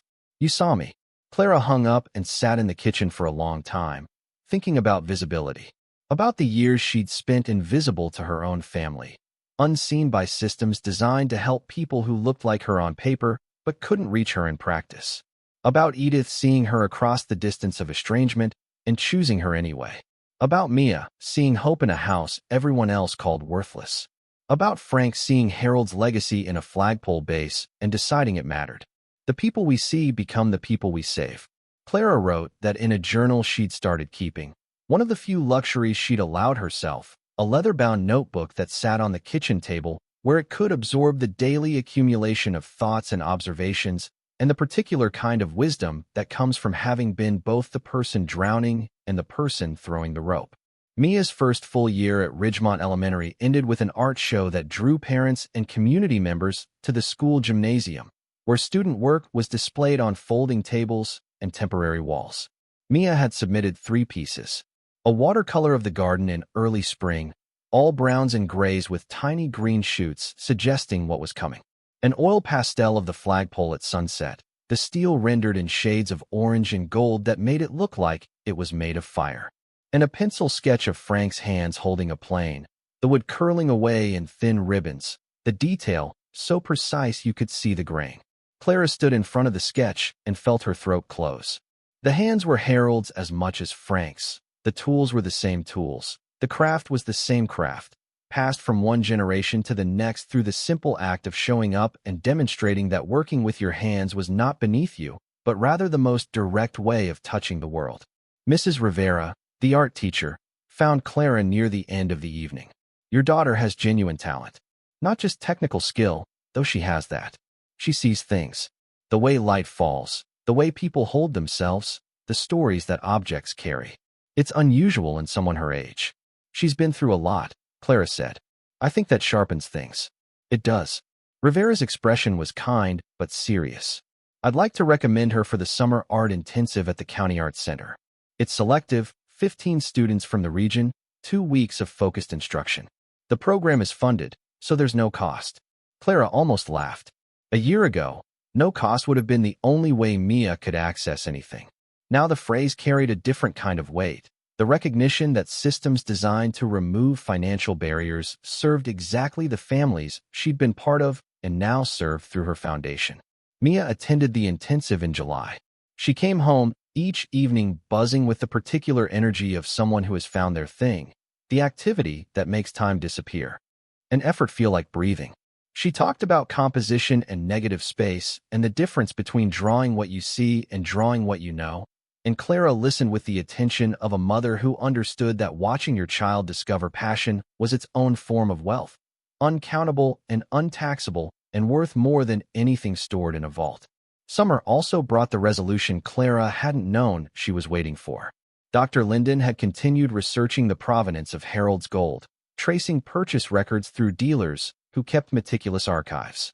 His findings, presented to Clara in a thick report bound in navy blue, told a story that filled gaps she hadn't known existed. Harold Whitfield had served in the Army during the Korean War, 1951 to 1953. Upon his return, he'd opened the hardware store in Ridgemont with savings and a small VA loan. The store prospered modestly, generating enough income for a comfortable life, but not the kind of surplus that would explain thousands of ounces of gold. The answer lay in a second business Harold had operated quietly for decades, a mail-order coin and precious metals dealership he'd run from the backroom of the hardware store. Dr. Linden had found registration records with the state, tax filings that showed a separate income stream, and correspondence with dealers across the country. Harold had been buying and selling coins and bullion since 1960, leveraging his knowledge of metals and his hardware store connections with suppliers. The dealership never made him famous or even locally known, because Harold operated it the way he operated everything, quietly, competently, without the need for anyone to notice. The gold in the vault represented Harold's personal accumulation from 17 years of trading, profits reinvested into physical bullion at prices that now seemed almost fictional in their modesty. He'd paid an average of $120 per ounce for gold that now traded near $75,000. The return was astronomical, but it hadn't been designed as an investment strategy in the modern sense. It had been designed as insurance, as a hedge against the kind of collapse Gerald had witnessed during the Depression, when banks failed and paper money became meaningless, and the only things that held value were the things you could hold in your hands. He built the vault in 1983 after the gold market spiked, and Gerald decided that keeping the bullion in a safety deposit box was no longer sufficient protection. He designed the shaft and chamber himself, drawing on engineering manuals he'd ordered through the store, and built it over 6 months with materials purchased through his own inventory. The flagpole served as cover, a visible purpose for the concrete work that might otherwise attract questions. Edith knew from the beginning. She'd helped with the accounting, managed the mail order correspondence, and understood the scope of what they'd accumulated. When Gerald died in 1992, the secret became hers alone, and she'd carried it with the same quiet determination that characterized everything she did. Dr. Linden's report included copies of Gerald's ledgers, meticulous records of every purchase and sale, every troy ounce acquired, every dollar spent. The precision was remarkable, the handwriting tight and controlled, the columns perfectly aligned. A man who believed in accountability even when no one was watching, who kept records not because he had to, but because accuracy was a form of respect for the work itself. Clara read the ledgers at the kitchen table late at night, tracing numbers that told the story of her grandfather's life in a language she hadn't known he spoke.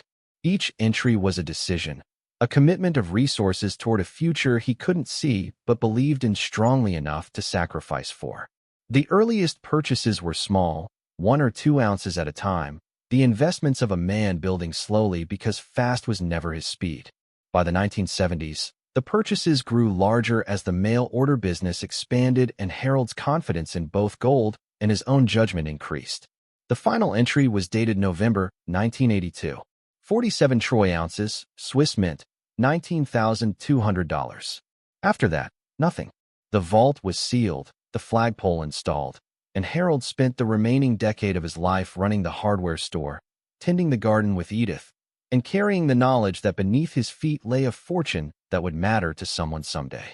Clara closed the ledger and sat in the quiet of the kitchen. The house creaked around her with the sounds she'd learned to recognize and find comforting. The heating system cycling. Wind against the windows that had been replaced with double-pane glass that kept the cold out and the warmth in. The particular settling of old wood that speaks to the house's relationship with gravity and time. She thought about Gerald in the hardware store, measuring nails, advising farmers on fence posts, ringing up purchases on a cash register that probably hadn't changed in 30 years. A man who looked ordinary from every angle except the one nobody thought to check. A man whose most significant achievement was invisible, not because he couldn't show it, but because showing it would have required explaining it, and explaining it would have required trusting people who hadn't earned it.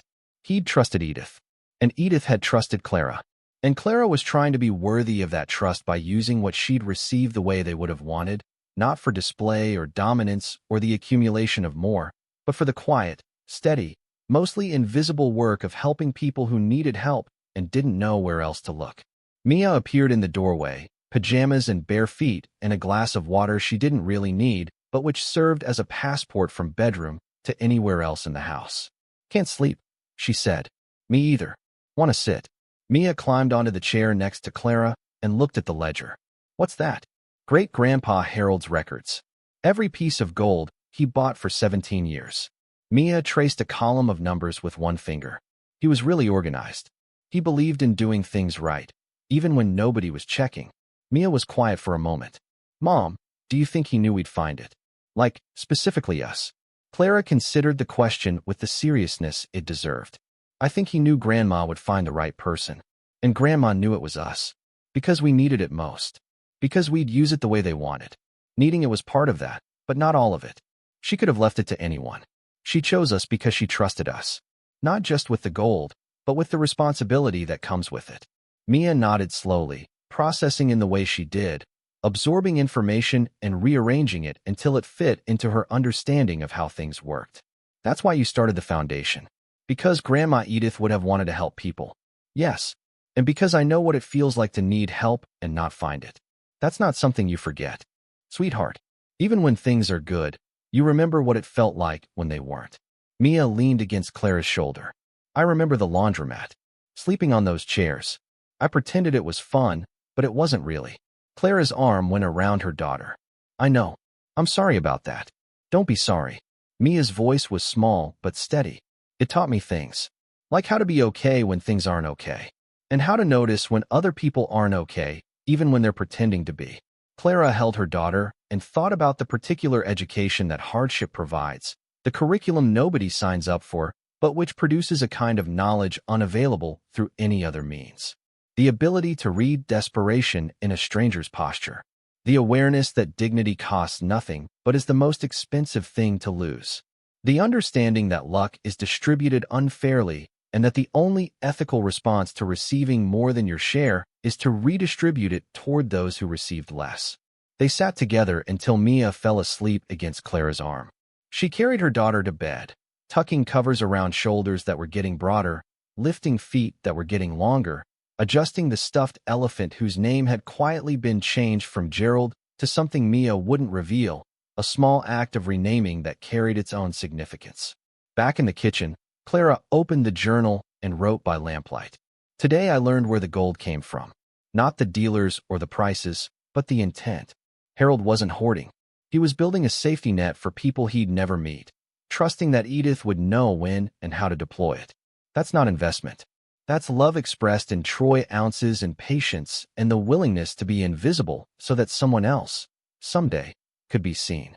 Fall of that year brought changes that solidified the new shape of Clara's life.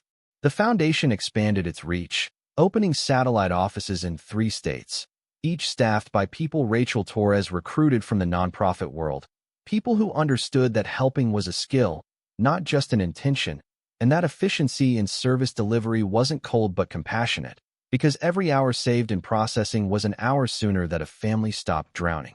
The total giving passed $8 million by October.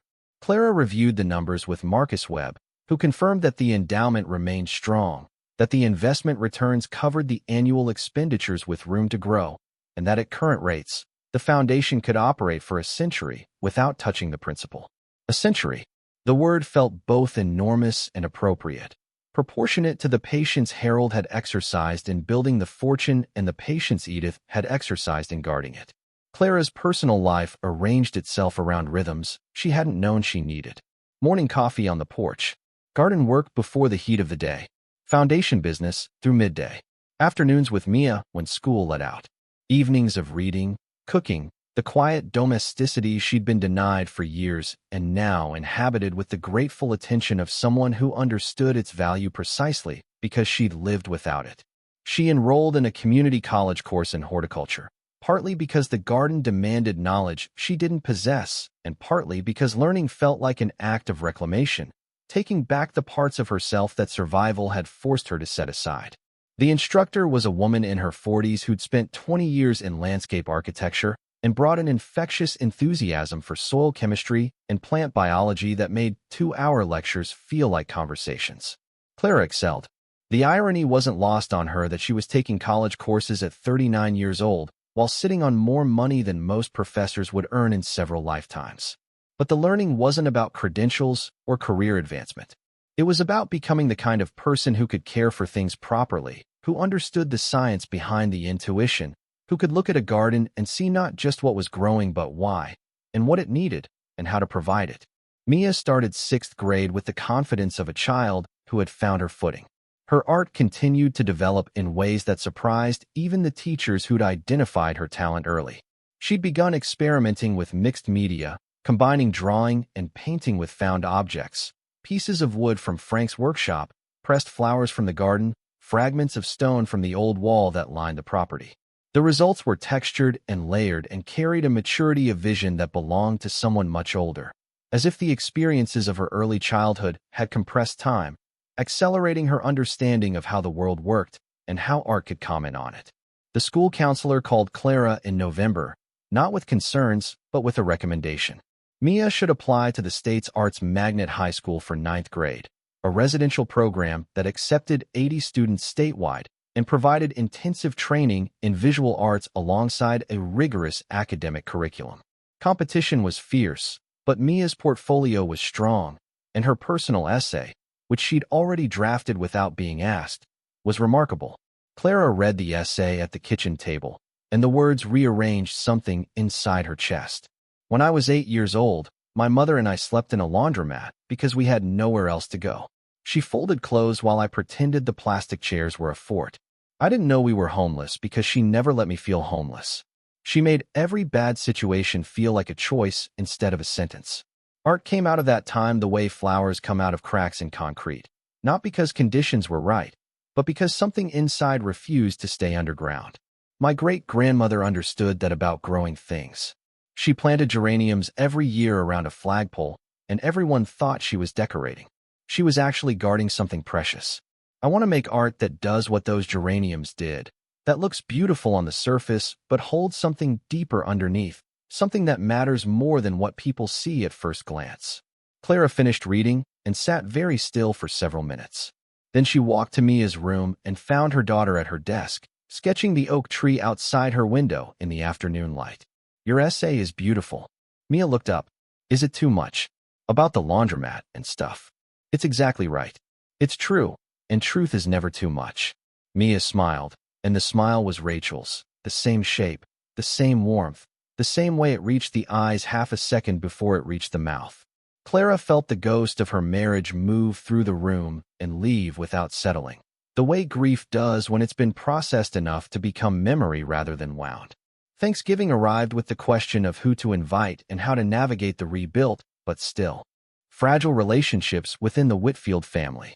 Clara chose to keep the gathering small. Mia, Frank, Rachel Torres, Dr. Linden and his wife, and, after careful consideration, Diane. Diane arrived with an expensive bottle of wine and an uncertainty she wore like a borrowed coat. She'd been making steady efforts over the past year, phone calls that were awkward but genuine, a birthday gift for Mia that showed she'd been paying attention to her niece's interests, an apology letter to Clara that was long and specific and avoided the trap of making the apology about the apologizer. Clara met her at the door and they hugged, briefly and carefully, the way you hug someone when you're not sure the structure can bear the weight of full contact yet. But it was real, which was more than either of them would have believed possible a year ago. The meal was traditional in its composition but unprecedented in its emotional context. Turkey, stuffing, cranberry sauce, pie.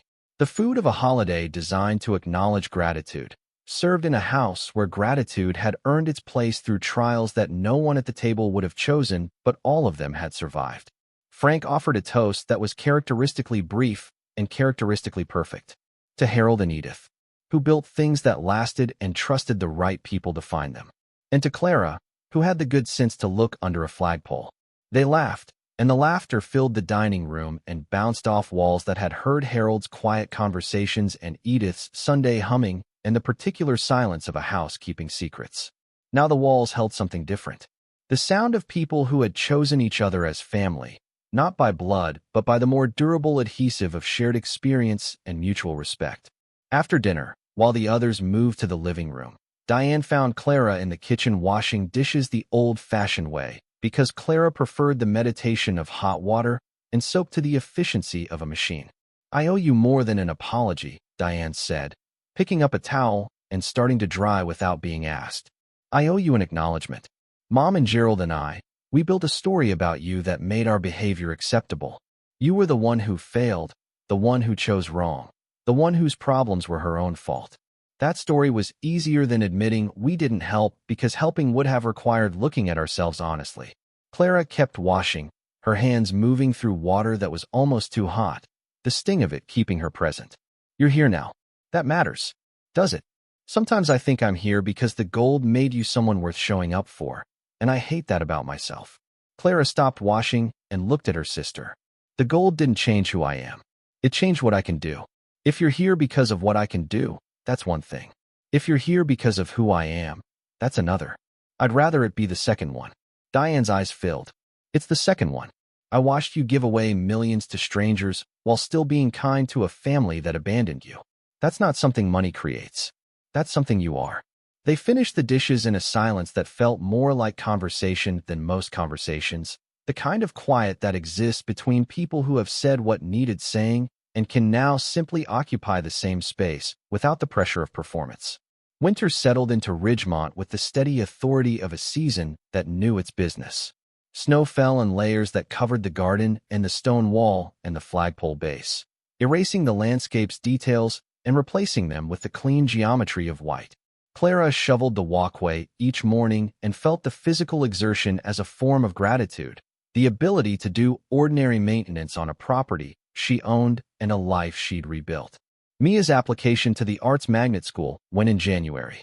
The portfolio review happened in February, a nerve-wracking day when Mia's work was assessed by a panel of artists and educators whose judgment would determine the next 4 years of her education.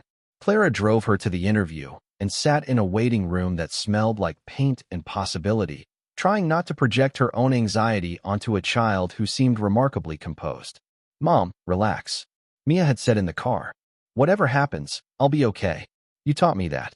The acceptance letter arrived in March, thick envelope, the universal signal of good news in the admissions world. Mia opened it in the kitchen and screamed in a way that was completely unlike her usual measured composure. A sound of pure, unfiltered joy that brought Clara running from the garden and Frank from his truck, where he'd been pretending not to wait for exactly this moment. Clara hugged her daughter and felt the future opening like a door that had been stuck and was finally giving way. Mia would attend one of the best arts programs in the state.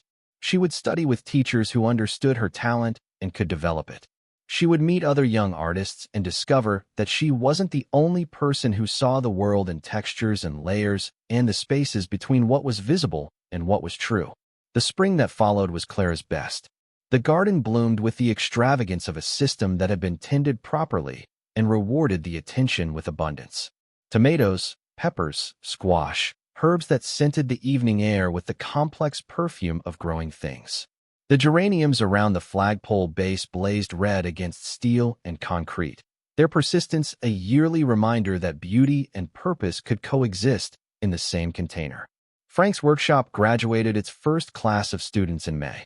12 young people who could now build a bookshelf, repair a cabinet, and understand the difference between wood that would hold and wood that would fail. Frank stood at the back of the room during the small ceremony and watched his students receive certificates Clara had designed and printed, his face wearing the expression of a man who had found, at 68, a purpose that made all the previous purposes feel like rehearsal. Clara spoke at the ceremony. She kept it short because Frank had taught her that the best things were built efficiently, without waste, with respect for the material. "My grandfather Harold ran a hardware store in this town for 35 years. He believed that knowing how to build things was the most important education a person could have. Not because the world needed more bookshelves, though it does, but because the act of building teaches you something that nothing else can. That patience produces results. That precision matters. That the things you make with your own hands carry a piece of you into the world. And if you've made them well, that piece will outlast you." She looked at the students. "You've learned skills here that will serve you for the rest of your lives. Not just the woodworking, though I hope you'll keep doing that. You've learned to pay attention to detail, to measure twice, to respect your materials and your tools and the people working beside you.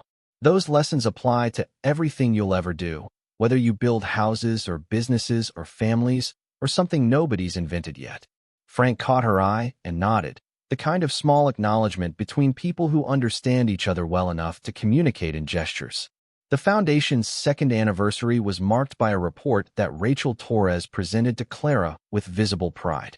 Total families served, 2,340. Total grants distributed, $14. 2 million.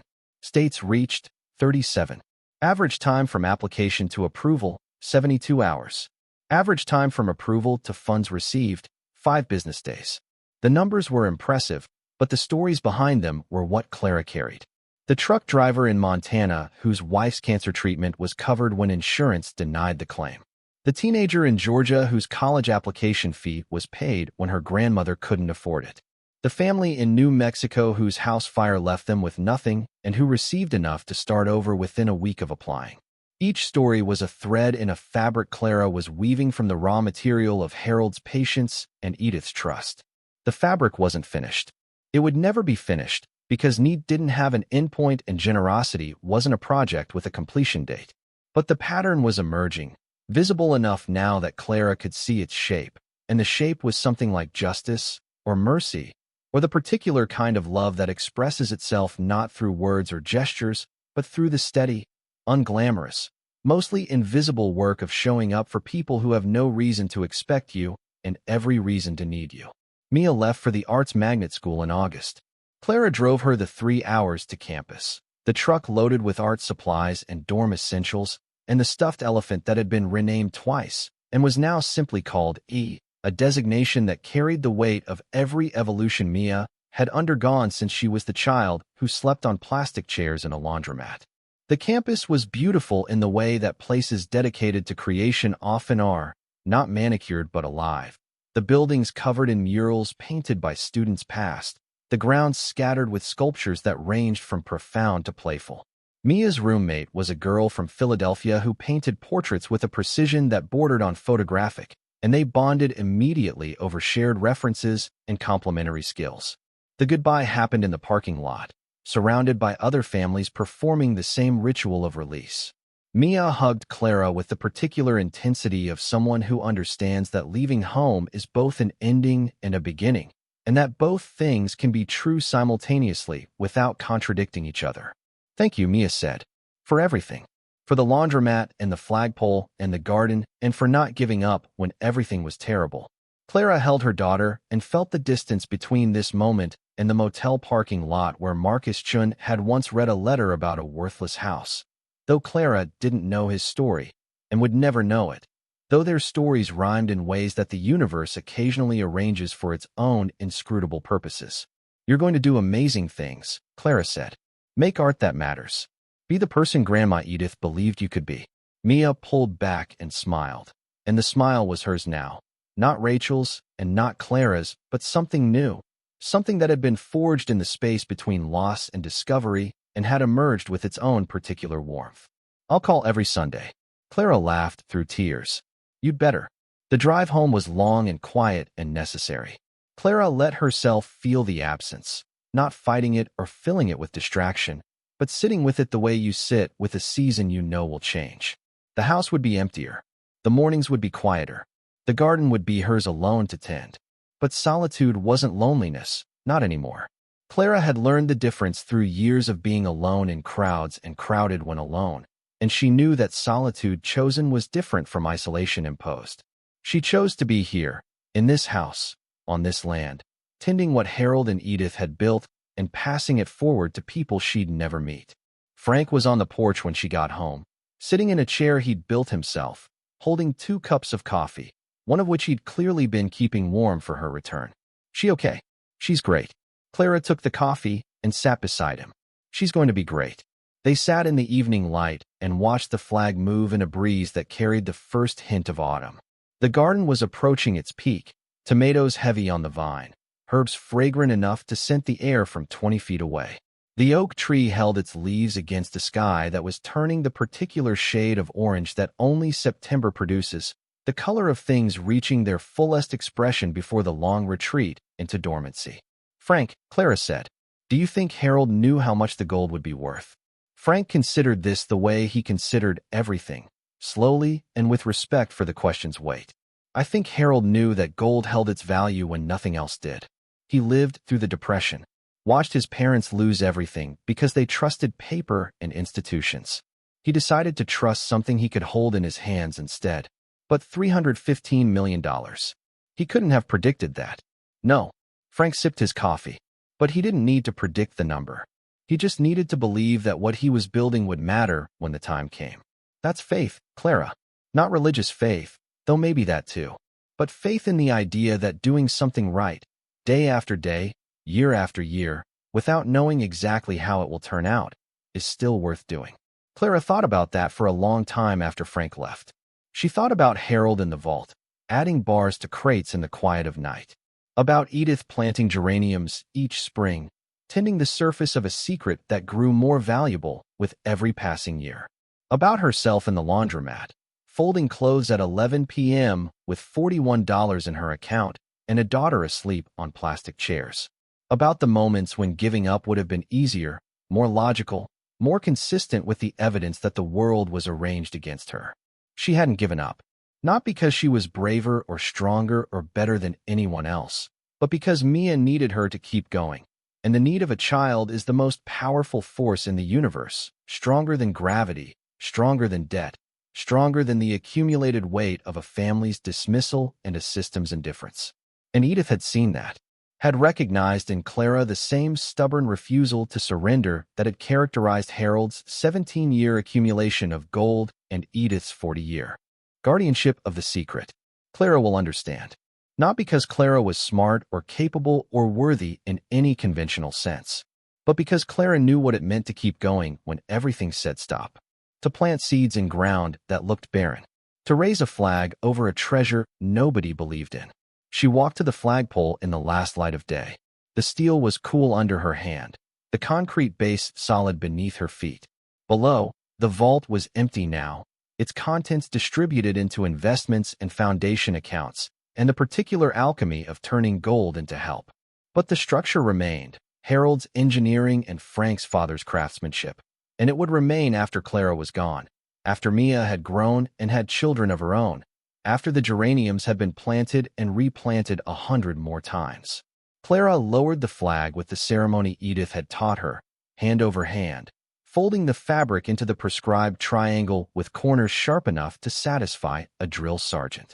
She held it against her chest for a moment and looked up at the pole, bare now against a darkening sky, and thought about what it represented. Not patriotism in the simple sense, though that was part of it, but the idea that some things were worth standing up for, worth investing in, worth guarding with silence and patience and the willingness to be misunderstood by everyone except the one person who mattered. Inside, the house welcomed her with warmth and light and the particular smell of home, that irreducible combination of cooking and cleaning and habitation that is different in every house and means the same thing in all of them.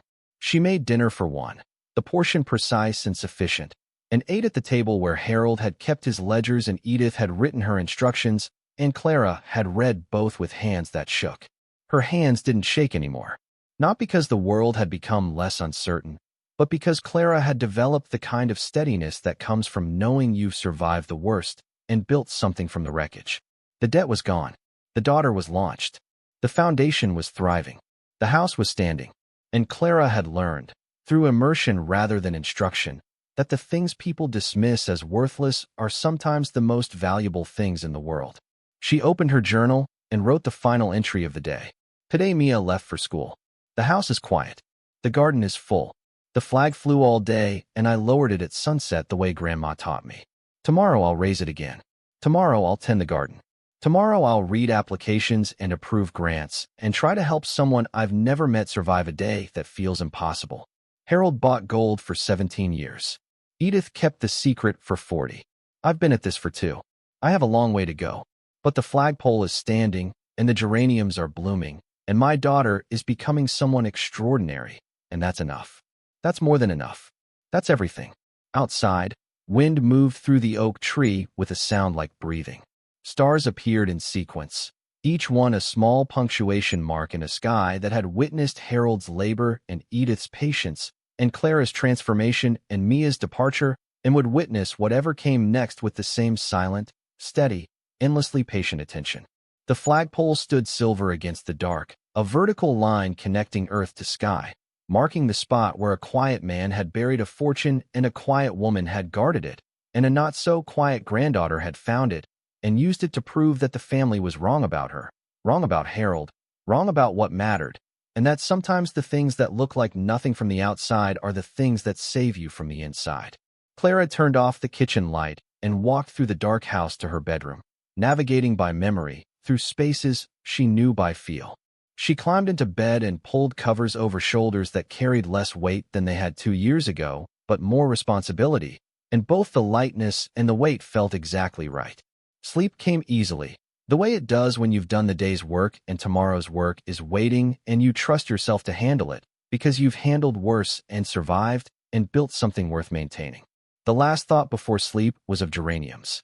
red ones, in terracotta pots, arranged around a flagpole base in a pattern that looked like decoration but was actually devotion. Clara would plant them again in the spring, would tend them through summer, would watch them fade in fall, and plan their replacement through winter. Year after year, season after season, the way Edith had done, the way Clara would continue doing, because some rituals weren't rituals at all, but rather the ongoing, daily, unglamorous practice of honoring the people who loved you enough to plan for your salvation decades before you knew you'd need saving. The house settled around her with familiar sounds. The heating system cycled. The oak tree creaked in the wind. And somewhere deep in the ground, 25 feet below a flagpole that had guarded a fortune for 40 years, an empty vault held the memory of gold and the echo of a grandfather's patience and the particular silence of a secret that had finally, after all this time, found its voice. Clara found the second envelope on a Wednesday morning in late October, 2 years and 7 months after opening the vault for the first time. She wasn't looking for it. She was pulling dead geranium stems from the pots around the flagpole base, clearing the summer's last casualties before the first hard frost turned everything to mush, when her fingers caught on something wedged between the inner wall of the largest terracotta pot and the dried root ball of a plant that had given its final bloom 3 weeks earlier. The envelope was small, no bigger than an index card, sealed in a plastic bag that had kept it dry through an entire growing season. The handwriting on the front was Edith's, though shakier than the letter Clara had received from the law firm, suggesting it had been written later, closer to the end. 2 words. For Mia. Clara sat on the concrete base and held the envelope the way you hold something that might be fragile or might be explosive, with both hands and suspended breath. She didn't open it. It wasn't addressed to her.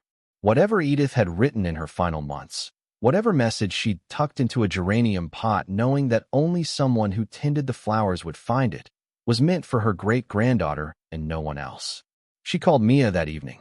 The phone rang 3 times before her daughter picked up, slightly out of breath, the background noise suggesting she'd been in the middle of something involving other people and laughter and the particular chaos of communal living that dormitories produce. Mom, hey. Everything okay? Everything's fine. I found something today. In one of Grandma Edith's geranium pots. Silence on the other end, the quality of it shifting from casual to attentive. What kind of something? An envelope. It has your name on it. In Grandma's handwriting. More silence, longer this time, and Clara could hear Mia processing the way she always did, absorbing information and turning it over and examining it from angles that most people wouldn't think to check. She left me something. She left you something. Mia's voice went small in the way it did when emotion pressed against composure. Can you read it to me? It's sealed. I think you should open it yourself. I can drive it up this weekend, or you can come home. I'll come home. Friday after class. Mom, don't open it. Please. I won't. It's yours. Clara put the envelope in the desk drawer next to Edith's original letter and the brass key, artifacts of a story that kept revealing new chapters when she thought the narrative was complete. She spent the rest of the week in the garden, preparing beds for winter, turning compost into soil that would feed next year's growth, performing the cyclical maintenance that agriculture demands, and that Clara had come to understand as a metaphor for everything worth doing. You tend, you wait, you harvest, you prepare to tend again. The circle doesn't end. It just changes season. Mia arrived Friday evening in a car she'd borrowed from a friend, a detail that made Clara simultaneously proud of her daughter's independence and nervous about the friend's insurance coverage. She came through the door with the particular energy of a teenager returning to a place that holds both childhood and the memory of outgrowing it, greeting the kitchen and the living room and the view from the back porch with the fond familiarity of someone visiting a version of herself she'd recently been but was no longer entirely. They sat at the kitchen table. Clara placed the envelope between them. Mia stared at it for a long moment, then picked it up and turned it over in her hands, feeling its weight, its texture, the slight stiffness of the plastic bag that had protected it through rain and sun, and the slow decomposition of the geranium it had been buried beside. She opened the plastic bag first, then the envelope, with the careful movements of someone who understood that the container was part of the message. Inside was a single sheet of paper, folded twice, covered in handwriting that was Edith's but transformed by whatever tremor had claimed her hands in her final year. The letters leaned and wandered, but they were legible, and Mia read them aloud in a voice that started steady and ended somewhere else entirely. Dear Mia, I have never met you properly. Your mother brought you to visit when you were very small, too small to remember, and I held you in the garden while she helped me plant geraniums. You grabbed a flower and wouldn't let go. Your mother tried to take it from you, and you screamed with the conviction of someone who knows exactly what she wants and refuses to negotiate. I knew then that you were one of us. I am writing this because I may not be here when your mother finds what I left her, and I want you to understand something that the rest of the family never will. The gold under the flagpole is not a fortune. It is a test. Your grandfather Harold believed that money reveals character the way water reveals the shape of a container. Pour wealth into a generous person, and generosity expands. Pour it into a selfish person, and selfishness deepens. He accumulated that gold not because he loved money, but because he understood that someday someone in this family would need it, and he wanted to know that the someone who received it would pass the test. Your mother will pass. I am as certain of this as I am of anything I have ever known. She will use what we left to help people, because helping people is who she is, not what she does. The family will question her. They will challenge and resent and attempt to claim what isn't theirs. She will withstand all of it, because she learned something they never did. That love is not a transaction. That showing up matters more than showing off. That the person who calls every Sunday is worth more than the person who writes a check at Christmas. But I am writing to you, not to your mother, because there is something I need you to carry forward. The flagpole is not just a marker for the vault. Your grandfather raised the flag every morning of his life because he believed in something larger than himself. Not the country exactly, though he loved it. Not the government, which he distrusted. But the idea that ordinary people could build extraordinary things if they committed to showing up every day and doing the work without needing anyone to notice. That is your inheritance, Mia. Not the gold. Not the house. Not the foundation your mother will build if she is the woman I believe her to be. Your inheritance is the principle. That patience creates value. That silence can be a form of strength. That the things people overlook are often the things that matter most. You grabbed a geranium and refused to let go. Keep grabbing. Keep refusing. The world will try to convince you that letting go is easier, more sophisticated, more mature. It isn't. Holding on to what matters is the hardest and most important thing a person can do. I love you, child. I loved you before I knew you, and I will love you after I am gone because love is the one thing that doesn't require presence to persist. Your great-grandmother, Edith. Mia set the letter on the table and sat very still. Clara watched her daughter's face move through emotions that had no single name, but which collectively constituted the experience of being seen by someone who was no longer alive, of receiving love transmitted through paper and ink and the particular medium of a geranium pot in rural Pennsylvania. She knew, Mia said finally. She knew what you'd do with the money. She knew about the foundation. She believed in me. Clara's voice was thick, the way she believed in Harold. The way I believe in you. Mia picked up the letter again, reading it silently this time, her lips moving slightly over words that were becoming part of her the way all-important language does, through repetition and absorption and the slow chemical process of meaning binding to memory. Mom, can I keep this in my dorm room? Of course. I want to read it when things get hard. When I feel like I'm not good enough or smart enough or whatever enough. I want to remember that someone who never really knew me believed I was worth writing to. Clara reached across the table and took her daughter's hand. You are worth everything, Mia. Everything Grandma wrote is true. You grabbed a flower and wouldn't let go. You found a hidden drawer when nobody else thought to look. You wrote an essay about laundromats and geraniums that got you into the best art school in the state. You are exactly the person Edith hoped you'd be. They sat together in the kitchen as evening deepened outside the windows. The house held them the way good houses do, with warmth and stability and the accumulated resonance of everyone who had lived within its walls.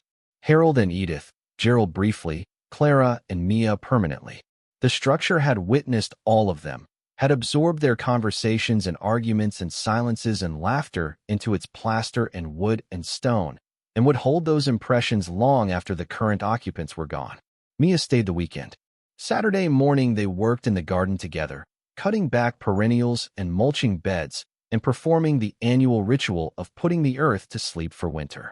Mia sketched while Clara worked, capturing the garden in its transitional state, The beauty of decline rendered in pencil strokes that were more assured than they'd been a year ago, the product of training and practice, and the natural acceleration of talent meeting dedication. In the afternoon, they drove to Frank's workshop, where he was teaching a new cohort of students the basics of joinery. Mia joined the class without invitation, picking up tools she hadn't used in months and resuming her education in woodcraft with the fluid competence of someone whose hands remembered what they'd learned even when her conscious mind was focused elsewhere. Frank watched her work with the quiet satisfaction of a teacher whose best student had returned. "She's got Harold's hands," he told Clara. "Same steadiness. Same instinct for the grain." Clara smiled. "She's got Edith's stubbornness, too." "Good. The world needs more of that." Sunday morning, Mia left for school, the borrowed car loaded with art supplies and the letter from Edith tucked into a notebook she kept beside her bed. The goodbye was easier this time, not because the love was less, but because the trust was more. Clara watched her drive away and felt the particular equilibrium of a mother who has done her work well enough that the result can function independently, which is the goal of all parenting and the hardest part of all parenting simultaneously. She walked to the flagpole and stood in the morning light. The pots were empty now, cleared of their summer occupants, waiting for the spring when Clara would fill them again with red geraniums and the annual renewal of a tradition that connected her to Edith and Harold, and the particular kind of love that expresses itself through tending rather than telling. The flag hung limp in still air, its colors vivid against the gray of an October sky. Clara reached for the rope and raised it to full height, hand over hand, the fabric climbing toward clouds that looked like they were holding their breath. She secured the rope and stepped back, watching the flag find its position, settle, then stir as a breeze arrived from the west carrying the smell of turned earth and distant rain. Harold had done this every morning for 30 years. Edith had done it for 10 years after that. Clara had done it for 2 years and counting. Mia would do it someday. Or maybe Mia's children would. Or maybe the tradition would evolve into something none of them could predict, the way all traditions do when they're living things rather than obligations. The foundation report for the quarter sat on Clara's desk inside, waiting for her review. 612 families helped in the last 3 months. For $1 million distributed. A new partnership with a hospital network that would cover emergency medical costs for uninsured families. A pilot program in 2 states offering job training alongside financial assistance. Because survival without trajectory was just treading water, and Clara wanted to help people swim. She'd read the report after breakfast. She'd approve the grants and review the applications and call Rachel Torres about the pilot program's early results. She'd check on the investments and confirm the quarterly tax filings and handle the administrative machinery that converted gold into help. But first, she stood beside the flagpole and breathed. In and out. The air was cold and clean and carried the particular crispness of autumn in Pennsylvania, the season when everything reaches its peak and then releases, trusting that the cycle will bring it back. That winter is not an ending but a pause. That spring always returns to those patient enough to wait for it. Clara was patient. She'd learned patience the way Harold had learned it, through practice rather than philosophy, through the daily accumulation of small acts performed with care and repeated without the need for recognition. Raising the flag, planting geraniums, folding laundry at 11 p.m., calling every Sunday, showing up when showing up was all she had left to give. The flagpole stood silver and straight against the sky, a vertical line connecting the treasure below to the colors above, marking the exact spot where an ordinary family had done an extraordinary thing and trusted the future to understand why. Clara understood. Mia understood. And someday, someone else would stand here and understand too, because that's what the flagpole was for. Not to hold a flag, though it did that well, but to mark the place where love went underground and waited, patient as gold, quiet as geraniums, strong as the woman who finally came to claim it. Thank you so much for watching until the end. If you love this story, check out the other videos on your screen now. I think you'll really enjoy them. And don't forget to subscribe if you haven't already. See you in the next story.